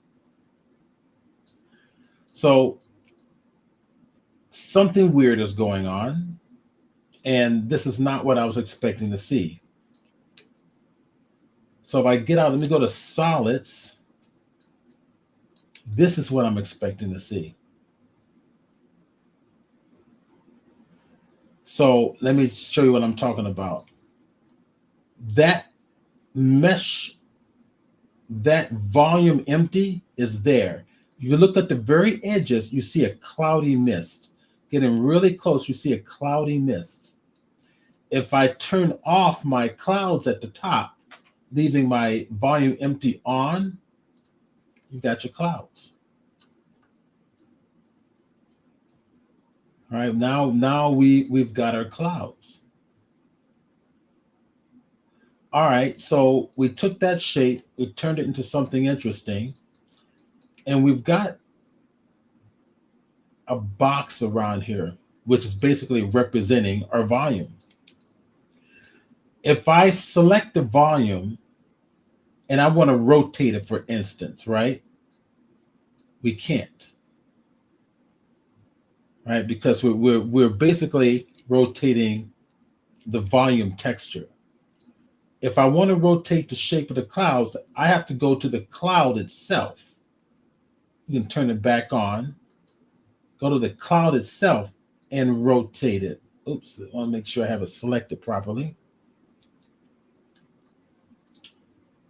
Click on the cloud there, make sure it's selected properly. And now we can rotate things like so, and then turn it off. And that's how you're going to be able to rotate your clouds. So you have to remember, in order to, everything is parented to the original object. So if I select this, turn it on, select the clouds, rotate them back to the way they were, or not. All right. And then just turn the monitor off. So all we're getting now is the clouds. Okay, so that's your basic technique. Now, if we go back to render mode, there's our clouds. Now we need to kind of like doctor this up a little bit. And if anybody's any questions, especially out, on chat, they're going to, type them in the box. I'll keep my eye on it. All right, so we got clouds. I don't like it like this. I want to basically turn it up the other way, the way I had it, something like this.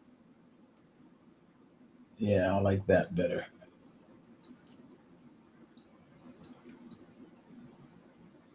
All right, now we'll turn that off. There we go. Let's take a look at this. So I'm going to select the empty, the volume empty, and we've got density, and we've got the interior bandwidth, and we've got the voxel amount. The higher the voxel amount, the better the quality is going to be. So I'm going to get in a little close so you all can see this. So we can seeing through the clouds, but I want to increase the detail. So I'm going to increase the volume amount like this, see? And I usually like to go somewhere like anywhere between 150 and 200.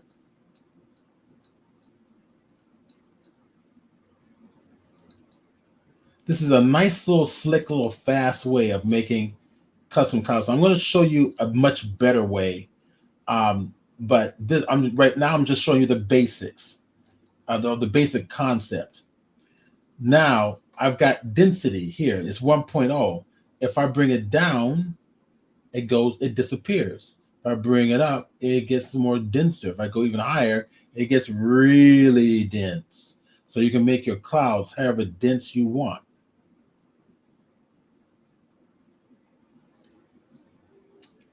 So this is really going to be a very handy little technique.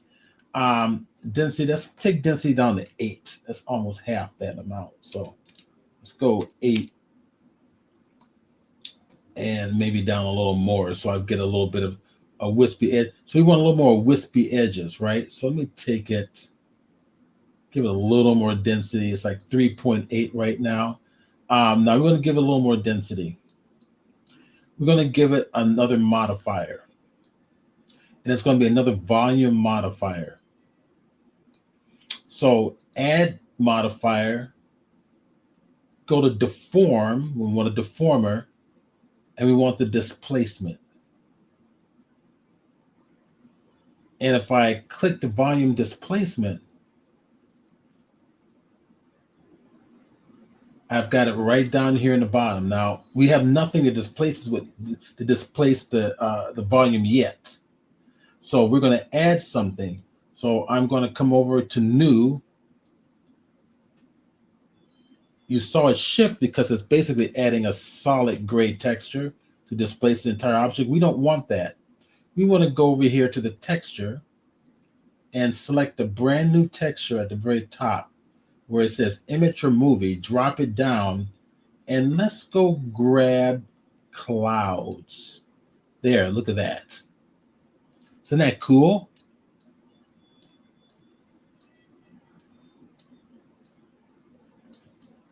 Okay, so if we go to textures, I'm going to pull this on up, and we can play around with this. So we can increase the size of the textures. I want to keep them down while I'm getting a little bit more of an aggressive edge. I can make them really small. That's too small for my taste, though. So I'm going to play with it just until I get something I think that I like.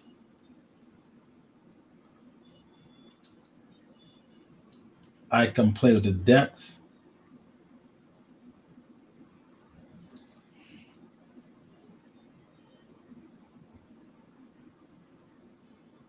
Okay, and it's starting to look a little more interesting. And of course, I can go back to my my texture here. I've got the strength. Let me bring up the strength of the texture a little bit.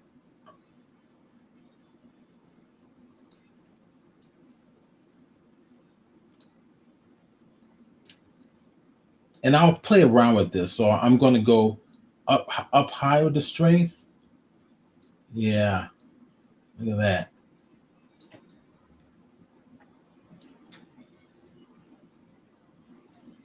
Starts to break it up a little bit more. It's kind of cool, isn't it? Mm-hmm. Yes, it is. Let's maximize the screen. Get a little easier. Okay, so again, let's go back up to the 3D outliner. And we're going to grab that volume empty. We got the mesh to volume option. And we got that density, right? So say we want to be able to see through these clouds a little bit better because they've gotten pretty dense. And most clouds, when you up in the, like we're in the airplane flying, and you got a lot of dense clouds, you can't see through those clouds at all. They're like massive bunches of gigantic cottons, so to speak, and you just cannot see through them at all. So I'm going to play around with the density anyway. I'm going to bring density down a little bit just to see what it looks like. Pulling it down like so. Now we can see through some of it there. If you want it more, less density, you've got the option to do so.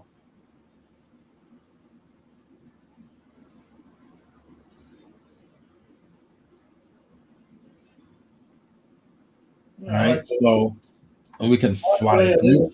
Behind the sun behind the clouds. It was cool.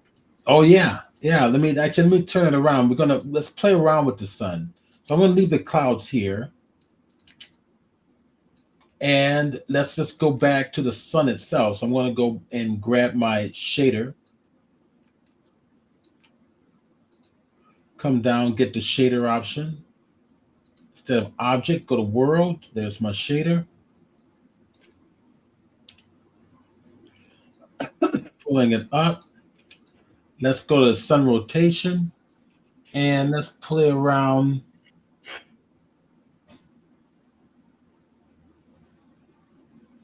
Yeah, the sun, this direction of the sun does change the nature of the cloud as well. It should. It should. Bring it on back. Of course, what I would do here is give it a little more aerosol.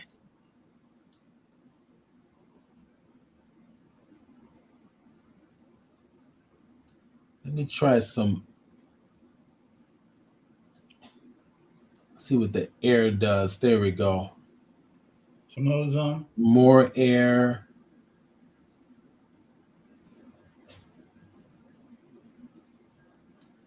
Okay.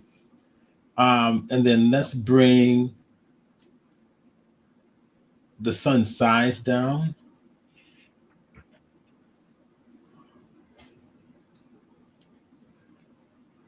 And I'm going to play with the rotation just to see what it does.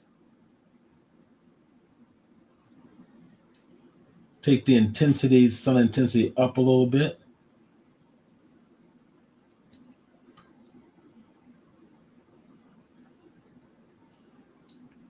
Let's bring it up higher.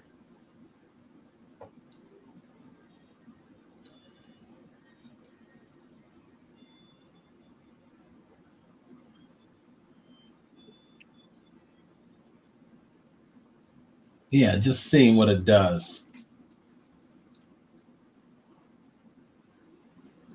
This is nice. So, okay.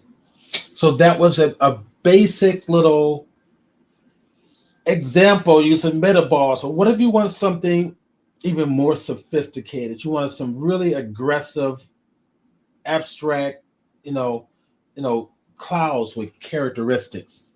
All right, so that's where we're going to get more into the organic modeling in Blender. So let's go do that now. Um, I'm going to save this one. Command Shift S, and let's see, presentations, clouds. Yes, I'm in the right folder. I'm gonna call this one Clouds Twitch.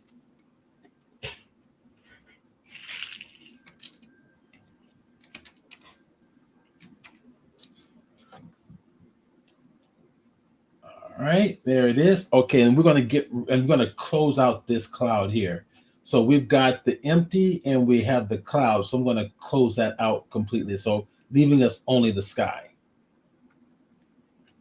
Let's take a look at my sun real quick. And I'm gonna play with its intensity. The intensity is kind of high.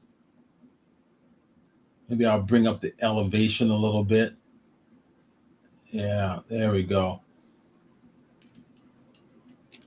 Get a little more interaction with the atmosphere back there. And then of course we can bring down this intensity. There we go. All right. So from here, I've got this set up. I'm gonna call it Twitch number 2.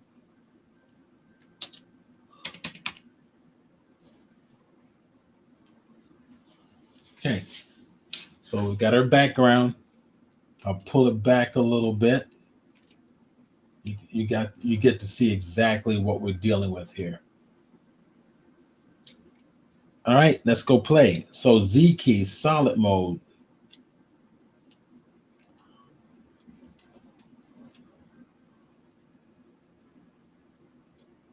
Okay.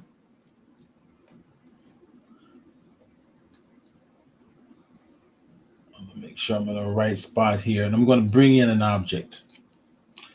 So Shift S, cursor to world origin. I'm going to make sure I did it correctly. Cursor to world origin. And we're going to bring in a plane. So Shift A. Let's bring in a plane.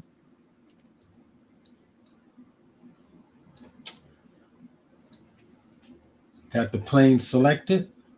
Hit the period key. And there we are. Okay, so I want to work as if I'm probably going to import this into Unreal Engine.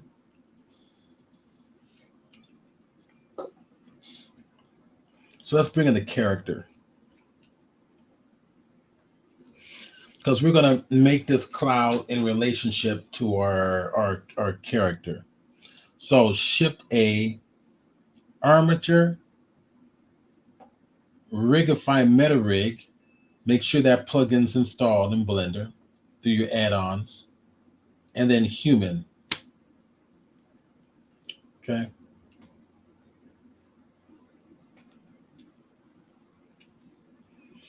Okay, so our human's too big. Now this is human height, so we got to make the clouds bigger. So let's go to the plane. Let's bring it up a little bit.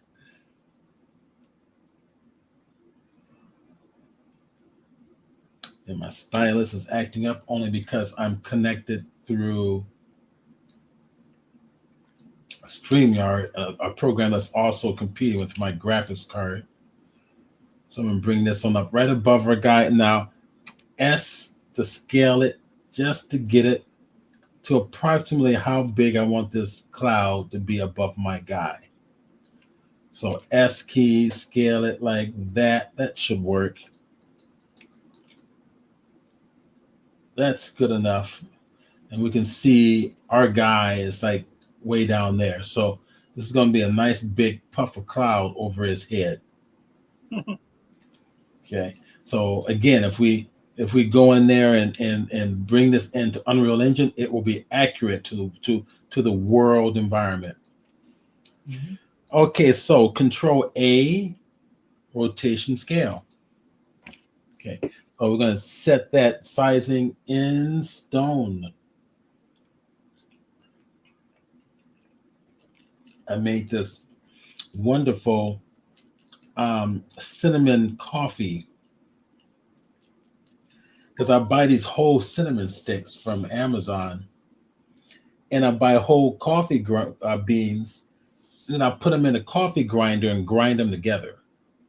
Huh. And then I brew it, and it's delicious. Yeah. Me, I stick to my half and half. Huge can of lemonade iced tea. Lemonade iced tea. I got to learn how to make that. Lemon iced tea. Yeah, it's basically it's iced tea. What you do is you pour a little lemon in the bottom. Yeah. A little lemonade on the bottom. All right. Then you slowly but surely pour the iced tea on top. And they stay separate. Oh yeah. Well, a lot of Vietnamese restaurants do it that way, don't they? Yeah, it's Arnold Palmer does it. McDonald's has one. At least up here it does. Huh. And I go to a Vietnamese restaurant. They have something called lemon iced tea. I think it's something similar. Yeah, I think in McDonald's they call it unsweetened lemon. Lemon tea. Let's go into edit mode. Yes. Go to face editing mode, and let's go ahead and subdivide this. And I might take this to 50. Yeah, that's good enough. It might be a little. I did 100. I didn't mean 100. I meant 50. That's better. Okay, that'll work. Okay, N key. I'm going to get rid of the texture panel on the bottom.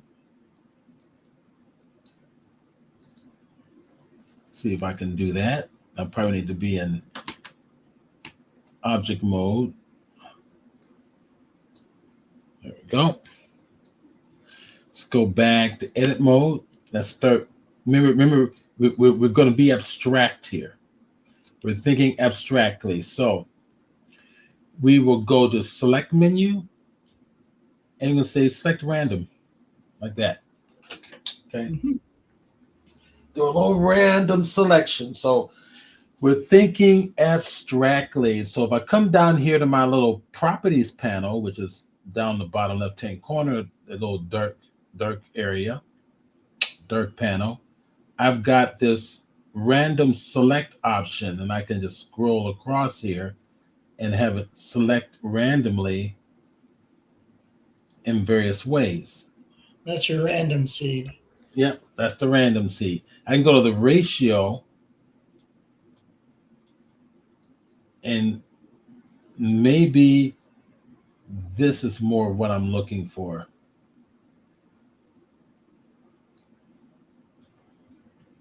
Okay. So from here, what I'm going to do is tell it to delete all those faces. So X key and delete all those faces. Now I'm gonna do this again. Let me hit Control I. Let's see what this does. X faces there. That's what we want. All right. So what we're gonna do next is we're gonna do it again.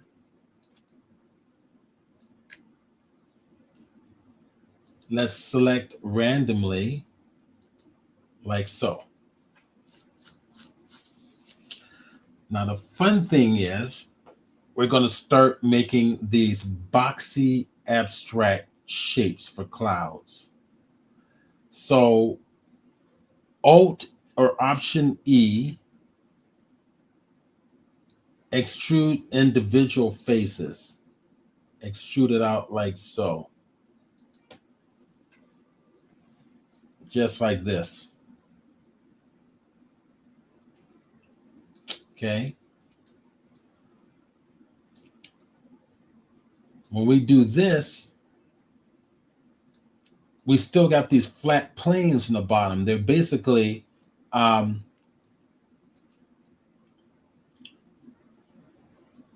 looking for the okay, that's not it there.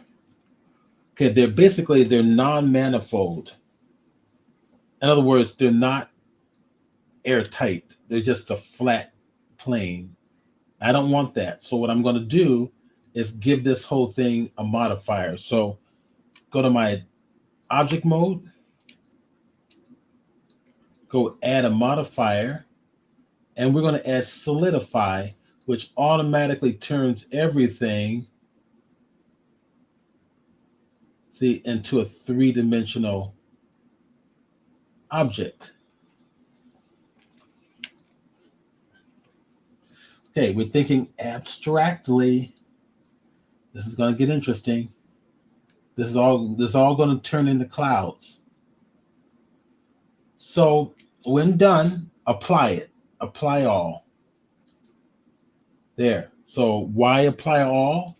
So that we have real geometry in edit mode to play with. Okay, so now that we have some real geometry, we are going to do that random select again. So select random. All right, and I'm going to play around with the ratio.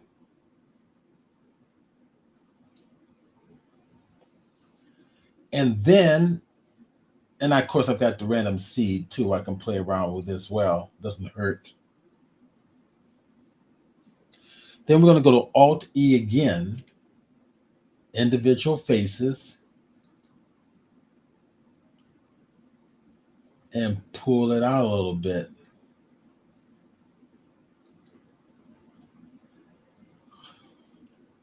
Cool. And now we're starting to get some interesting little shapes. Now, again, think about this as being abstract. Well, what do I mean by that? Okay, watch. We're going to go to object mode. I'm going to go save this, Control S. I'm getting this little error. Just ignore it. I don't know why I'm getting that error. I get it too. You get that also? Yeah, on the volumes, it has a tendency to do that.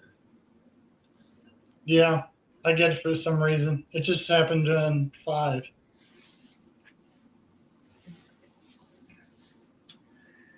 And there we go. We're going to add a modifier under generate.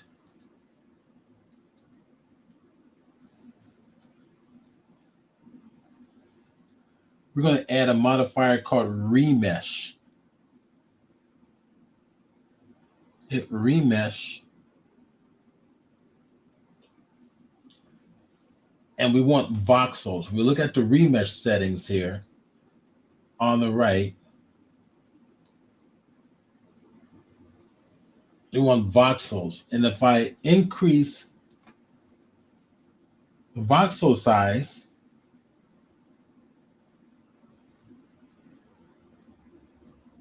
see what's happening? It starts to abstract it more. Yeah, everything kind of clumps up. It clumps up. Starting to, play around with this concept of having clouds. All right, let's see what this adaptability does. If I pull that over to the right a little bit and add some interesting options. And then once you've got something that you feel you can work with, and I think I can work with this, we simply hit apply all. Now this commits to changes, so it's not using your memory on your system. So Control S, unable to pack. Okay, I'm going to ignore that. All right, we're going to go do it again. So go back into edit mode.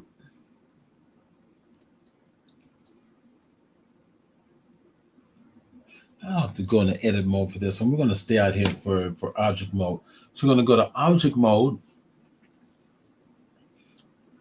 And I think I'm going to add another remesh on top of this. Voxels is still the option. Pull it to the right.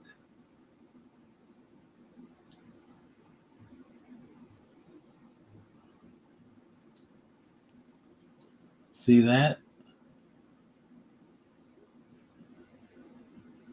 Okay, now we're going to do one other little thing. Apply all. Now we're going to add a displacement modifier to further give this the texture detail that we want.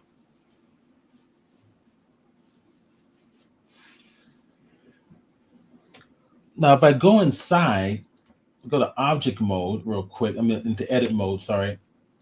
I could divide this to give this a little extra detail. I'm going to hold off for now. I'm going to go back to object mode. We're going to add a modifier, add a deformer, displace, like this. As you can see, it moved a little bit because it's displacing, the surfaces of this object.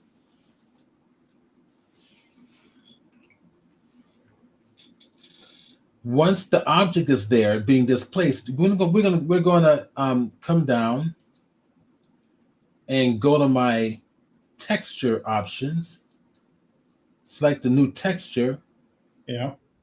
And the texture we want is going to be a clouds. Like so. Yeah.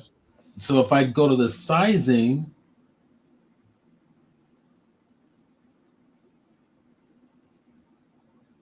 now before I play around with this, with the cloud section, I'm going to go back to the displace and I'm going to increase the strength a little bit. There.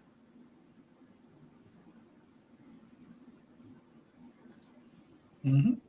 Okay. So I'm kind of taking a look at this. And now I've got the displace on there. I'm going to do one last thing. I'm going to add a subdivision surface modifier. There. And let's go to levels of 2. There. There we go. We're starting to get clouds.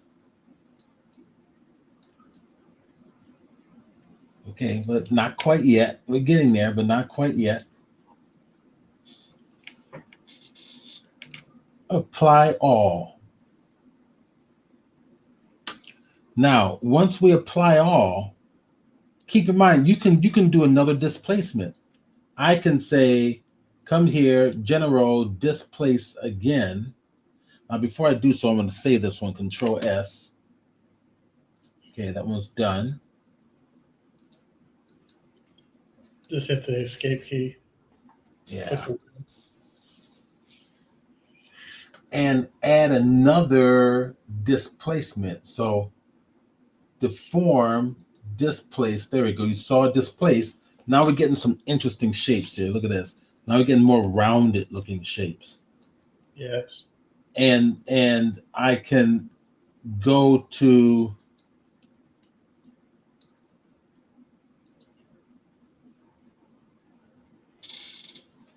I guess we can add another clouds. Why not? There. Ooh. Okay, now we're getting us a little more of an aggressive cloud.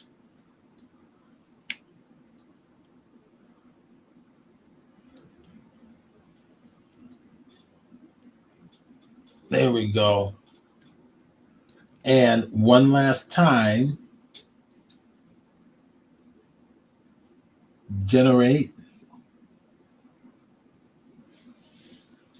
And we're going to go over here to bring this on down, subdivision surfaces. There we go. Yeah. Kind of round things out a bit. Yeah, it rounds things out, smooths it off. And let me go to a level of 2 and see what it looks like. Yeah, that's better. All right, I'm going to apply all. Make it set in stone. Control S, save it, escape. And if I want to, I can probably add another displacement to it, but let's do it just for the fun of it. One more time. So we go to deform, displace. Okay, that's better. That's what I want. I bring up the strength. Yeah. Now it almost looks like those mega balls.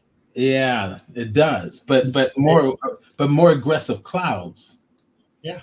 And then apply all. And then save. There we go. This is kind of cool. All right, I'm going now. This is where I go to my sculpting tools. So basically, you're going to spend time making a whole bunch of different types of clouds. With the selected tab key, sculpt tools. All right, now what I can do, I think what I'll do is I'm going to start off with the pool tool. Shift spacebar. Okay, let me get this adapter, because shift spacebar. And let's say the elastic tool there. So let's bring this on up and start pulling things upwards.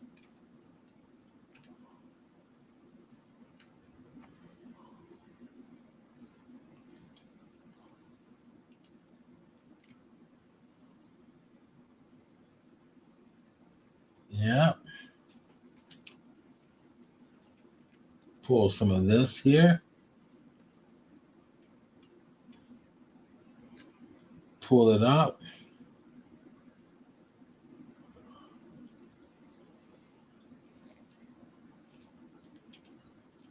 And the whole idea is just to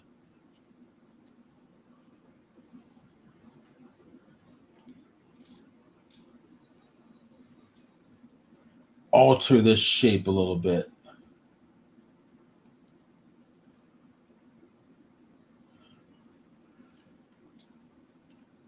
Yeah. Bring it on down a little bit here. Bring some of these up. Now let's get it out of the square shape here. Make my brush bigger, hitting the F key on your keyboard.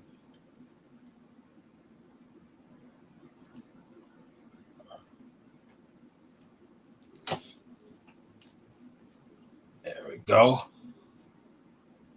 Pull this on out a little bit. Let's go to the other side.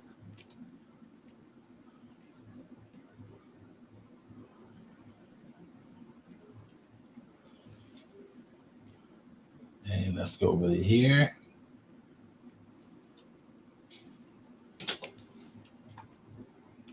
Yeah, that's looking better.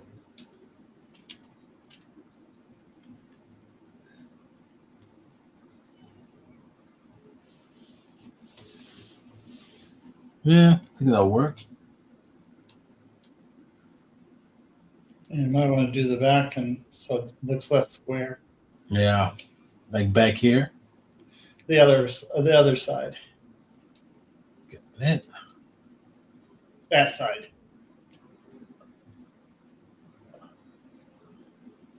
Hmm. Oh, come on. Huh. Having a hard time grabbing on there. There you go. There you go. It's gonna look like a Seattle cloud. Yeah, it's going to be covering everything up. And making everybody and depressing everybody. Yeah, I guess overcast weather can do that to you. Mm-hmm. I think I mentioned this before, but the overcast got so bad for me, at least, that my doctor looked at my vitamin D. I guess they test for vitamin D, and they subscribed. So it said, David, you're not getting enough sun. I said, I'm in Seattle, you fool. Yeah. Oh, they don't get sun. Plus, I work on a computer inside a room. Right. All right, let's do this pull here.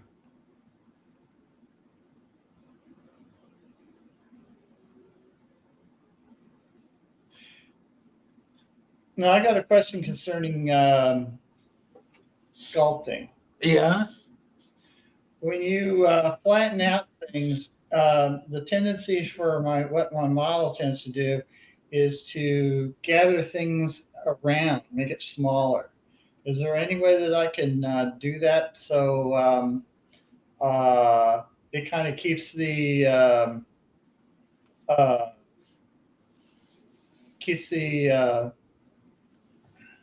wireframe from not distorting inward or outward? Or do I have to go into the read topology? Okay, so you're talking about you're talking about a particular brush that's going to keep everything looking the same. I mean, without distorting it that much. Yeah. That's going to be your pull brush. That's going to be one of these over here. Probably the grab brush. Ah, okay. Right. So the grab brush will grab what you've got, but it's not going to add more topology. Yeah.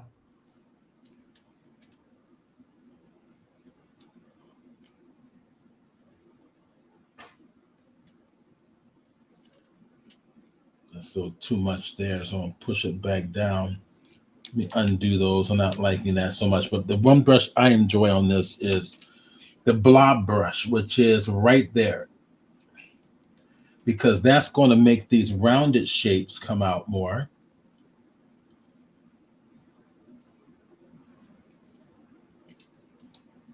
Giving more of that cloudiness.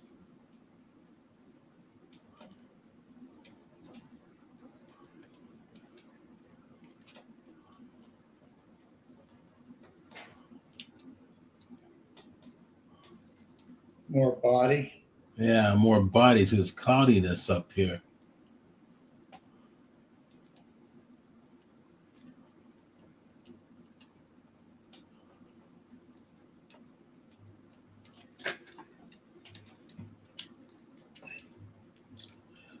I can make it a little bigger and just brush over everything to puff it up. If I want to create distinct individual, circular modules, I'll just make the brush smaller and just select on those individual areas that I want to distort.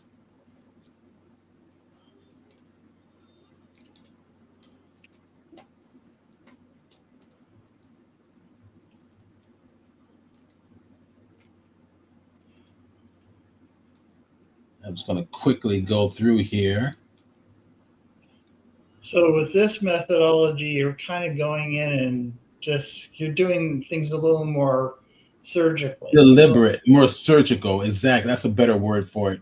More deliberate, more control over what you want to look and see. How you want it to look and what you want it to be, the see and you're seeing. But the other one is a little more quicker to do. This one gives you a lot more Well, dynamic. this one's going to do be that same technique as the other one. It said, Yeah. but just said now you're putting your your vision into this. Let me get my Yeah. thing working here.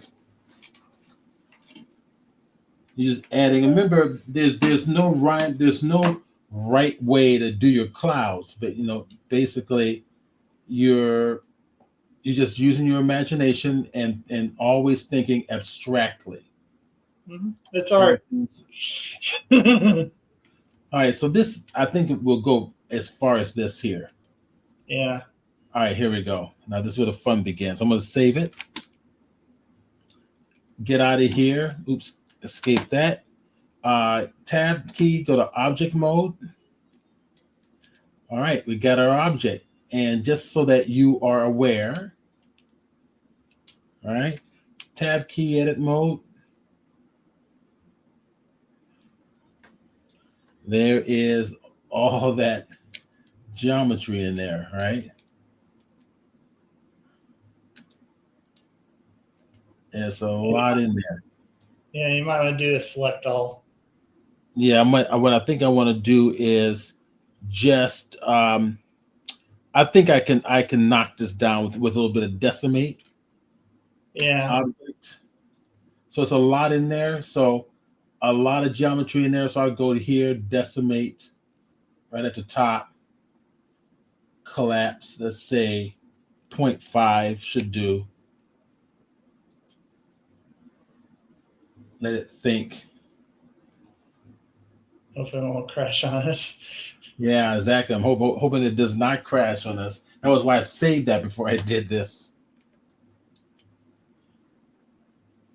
So it's gonna like a 50%. I probably wanted to do unsubdivide. That would have been faster. Mm-hmm. I think that's one of the reasons why I have this tendency to stay out of cycles when I'm online, talking to people. Well, I'm not rendering right now, by the way. So there we go. It's loosened There up. you All right, now I'm going to go ahead and apply all, and that will, apply it, drop out all that extra geometry, and it's going to move a lot faster. So it's kind of sit back and relax a little bit, let it kind of do its thing, I hope things don't. and then we're going to go apply the cloud technique, and then we'll be done. So it's going to be the same thing as before, except this time we added a little more detail to our clouds manually. There it is. Okay. Command S. Okay. There it is. It's moving faster now. I got these little pieces up here, so I'm going to give this a try. All right. So next thing to do, Shift Ed. Let's right click. Let's set the origin, center of mass. Okay. Found the center of mass. Let's go to Shift A and go to volume and an empty. There. The empty's there. So Control S again to save that. Now, now that we have that there, we're going to add a modifier. Okay. So we've got, let's go up here. That's a volume. I'm gonna call this one volume empty number 2 to differentiate it from the other volume empty and make it easier to see. And then I'm gonna call this one um, planar clouds.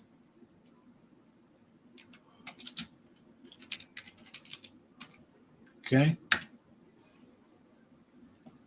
And I'm going to say empty number 2 and planar clouds and hit M, make a new collection.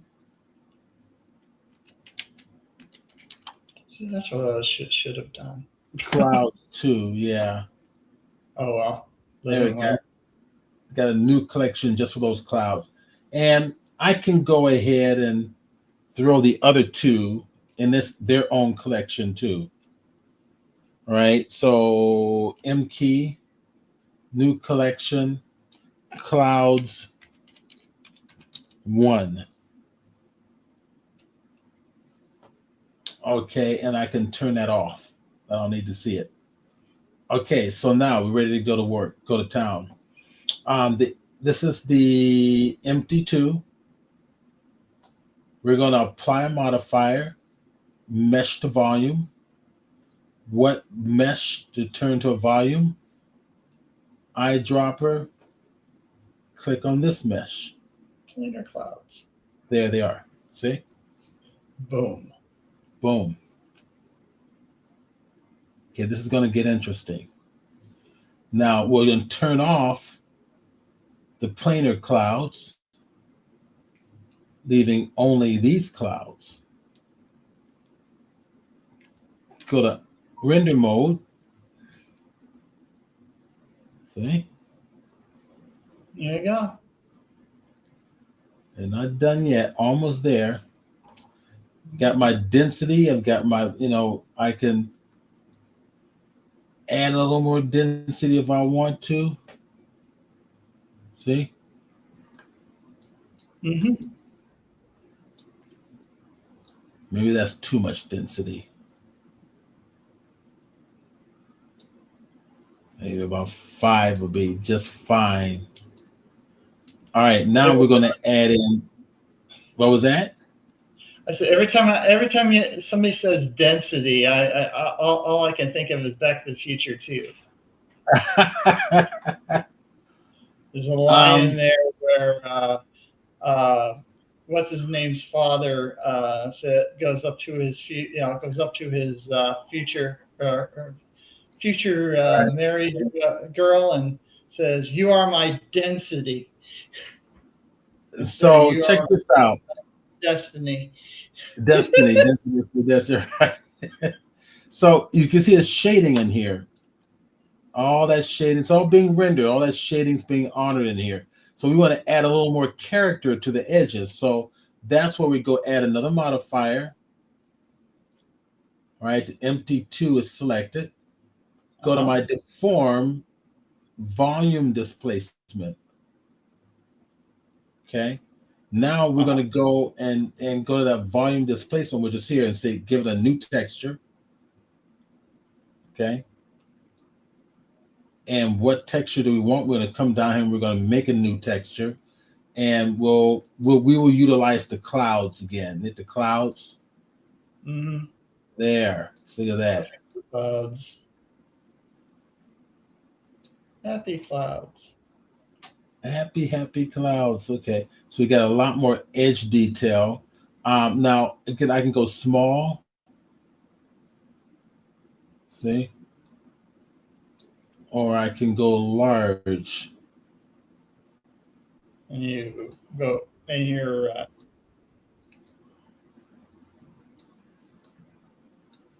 yeah. That's the size, and I can go a little more depth. And now go back to, let's pull this on down.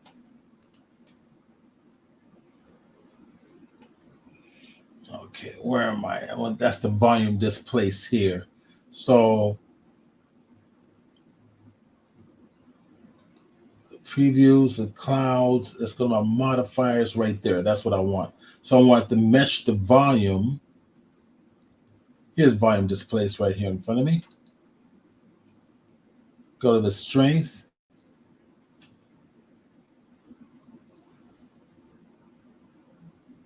And something, actually I didn't forget.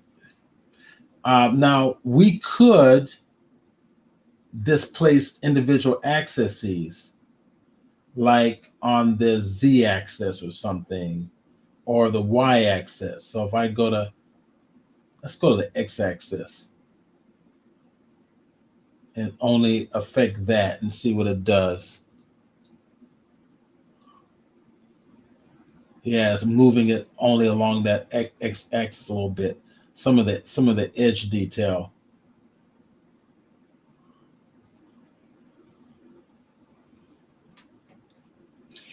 I'm gonna go to this mesh to volume. Play around with this density a little bit more.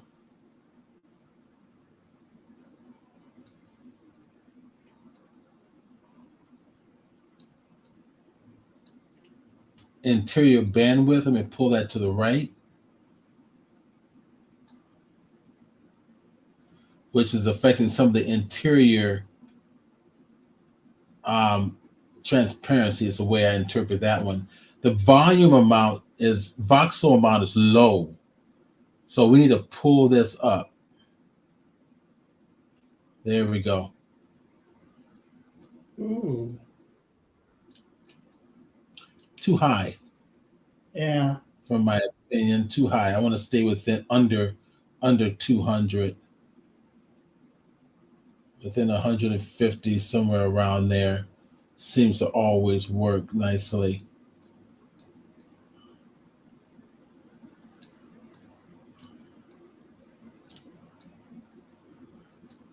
Okay, that voxel amount, interior bandwidth, density. Let's see if we bring the density down a little bit. Just a little bit. So we can see through it along those edges a little better. So this is really a fun and a fast little approach to making clouds. Yeah. Now all you need to do is take one of your starships and have it go right through one of the holes. I started doing that, but I didn't get finished. I got the clouds and the sun intensity here. I want just to take a look at one little thing before we go. Yeah.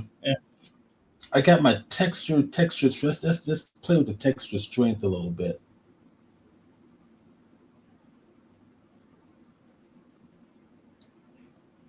Let's see if I take this up to 2, what will that do? That's nice. That's very nice. And you just got to play with this here, right? Mm-hmm.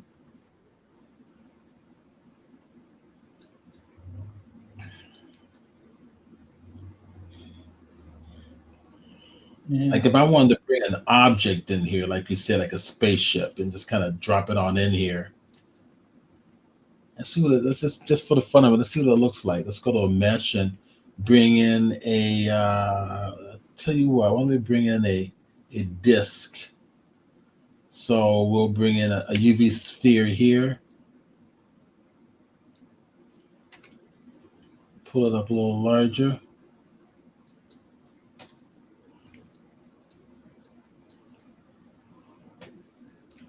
And then let's go and turn it into like a saucer section or something.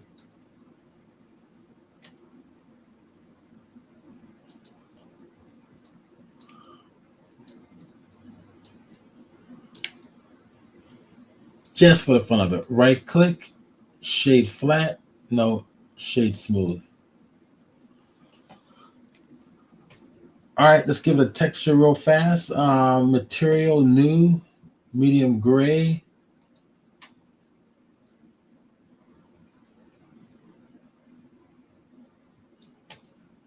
Let's give it some reflectivity. So metallic. Bring down the roughness a little bit. There we go.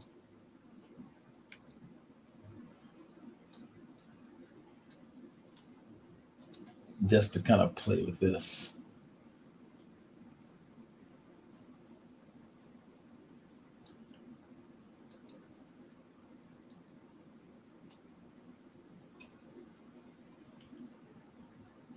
I think that'll be fairly convincing. You need to bring in more particles in here. Yes. They'll interact with the surface of the ship.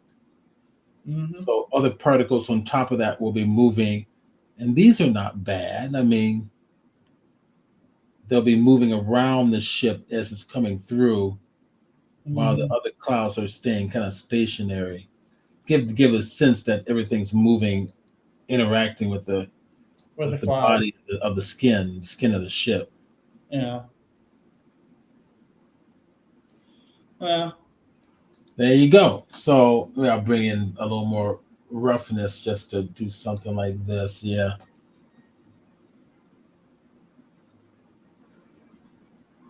We can do our little cloud city like this. It's going to take a little bit more extra work to get it looking really, really nice. But you can bring an HDR in here instead of your background environment.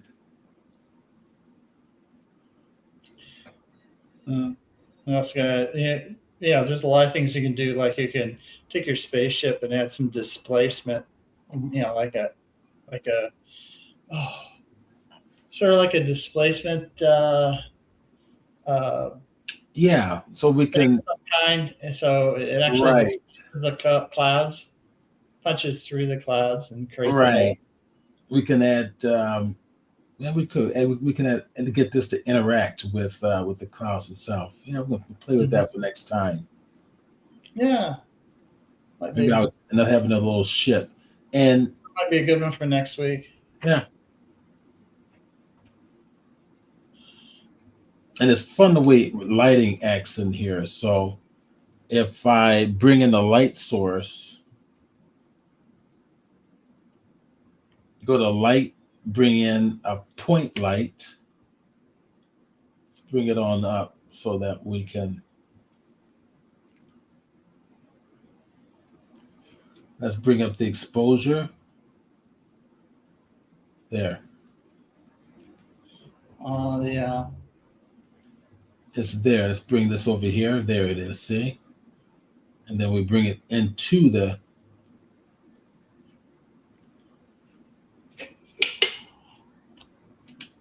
It's a little bit too dense right now, so we have to go to the cloud. Sorry. Empty 2 and mesh the volume. We got the density here. Let's take the density down to 5. There.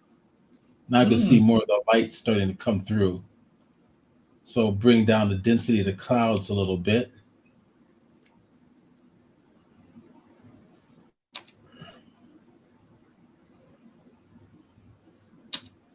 Let's grab that light source again. Yeah. The other thing about point right here. The other thing about interacting with the clouds and punching a hole in the clouds is then you have to do a follow-up where you have this like trail of where the clouds are kind of stretching out, after in the contrail. Actually, that's what I was planning to do for this tutorial, but I ran out of time. I was going to create a comet coming through the trail of sparkling lights coming through the clouds. I'll do that next week.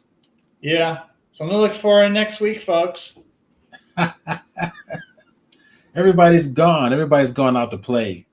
It's like the middle of the afternoon. Yeah. All right, cool. I will save this. That's it. So thank you all for being here. Thank you, David. Great presentation. And everybody's all gone. So, all right. Bye. End it. Okay. All right. Have fun. And I'm going to end the stream now. You take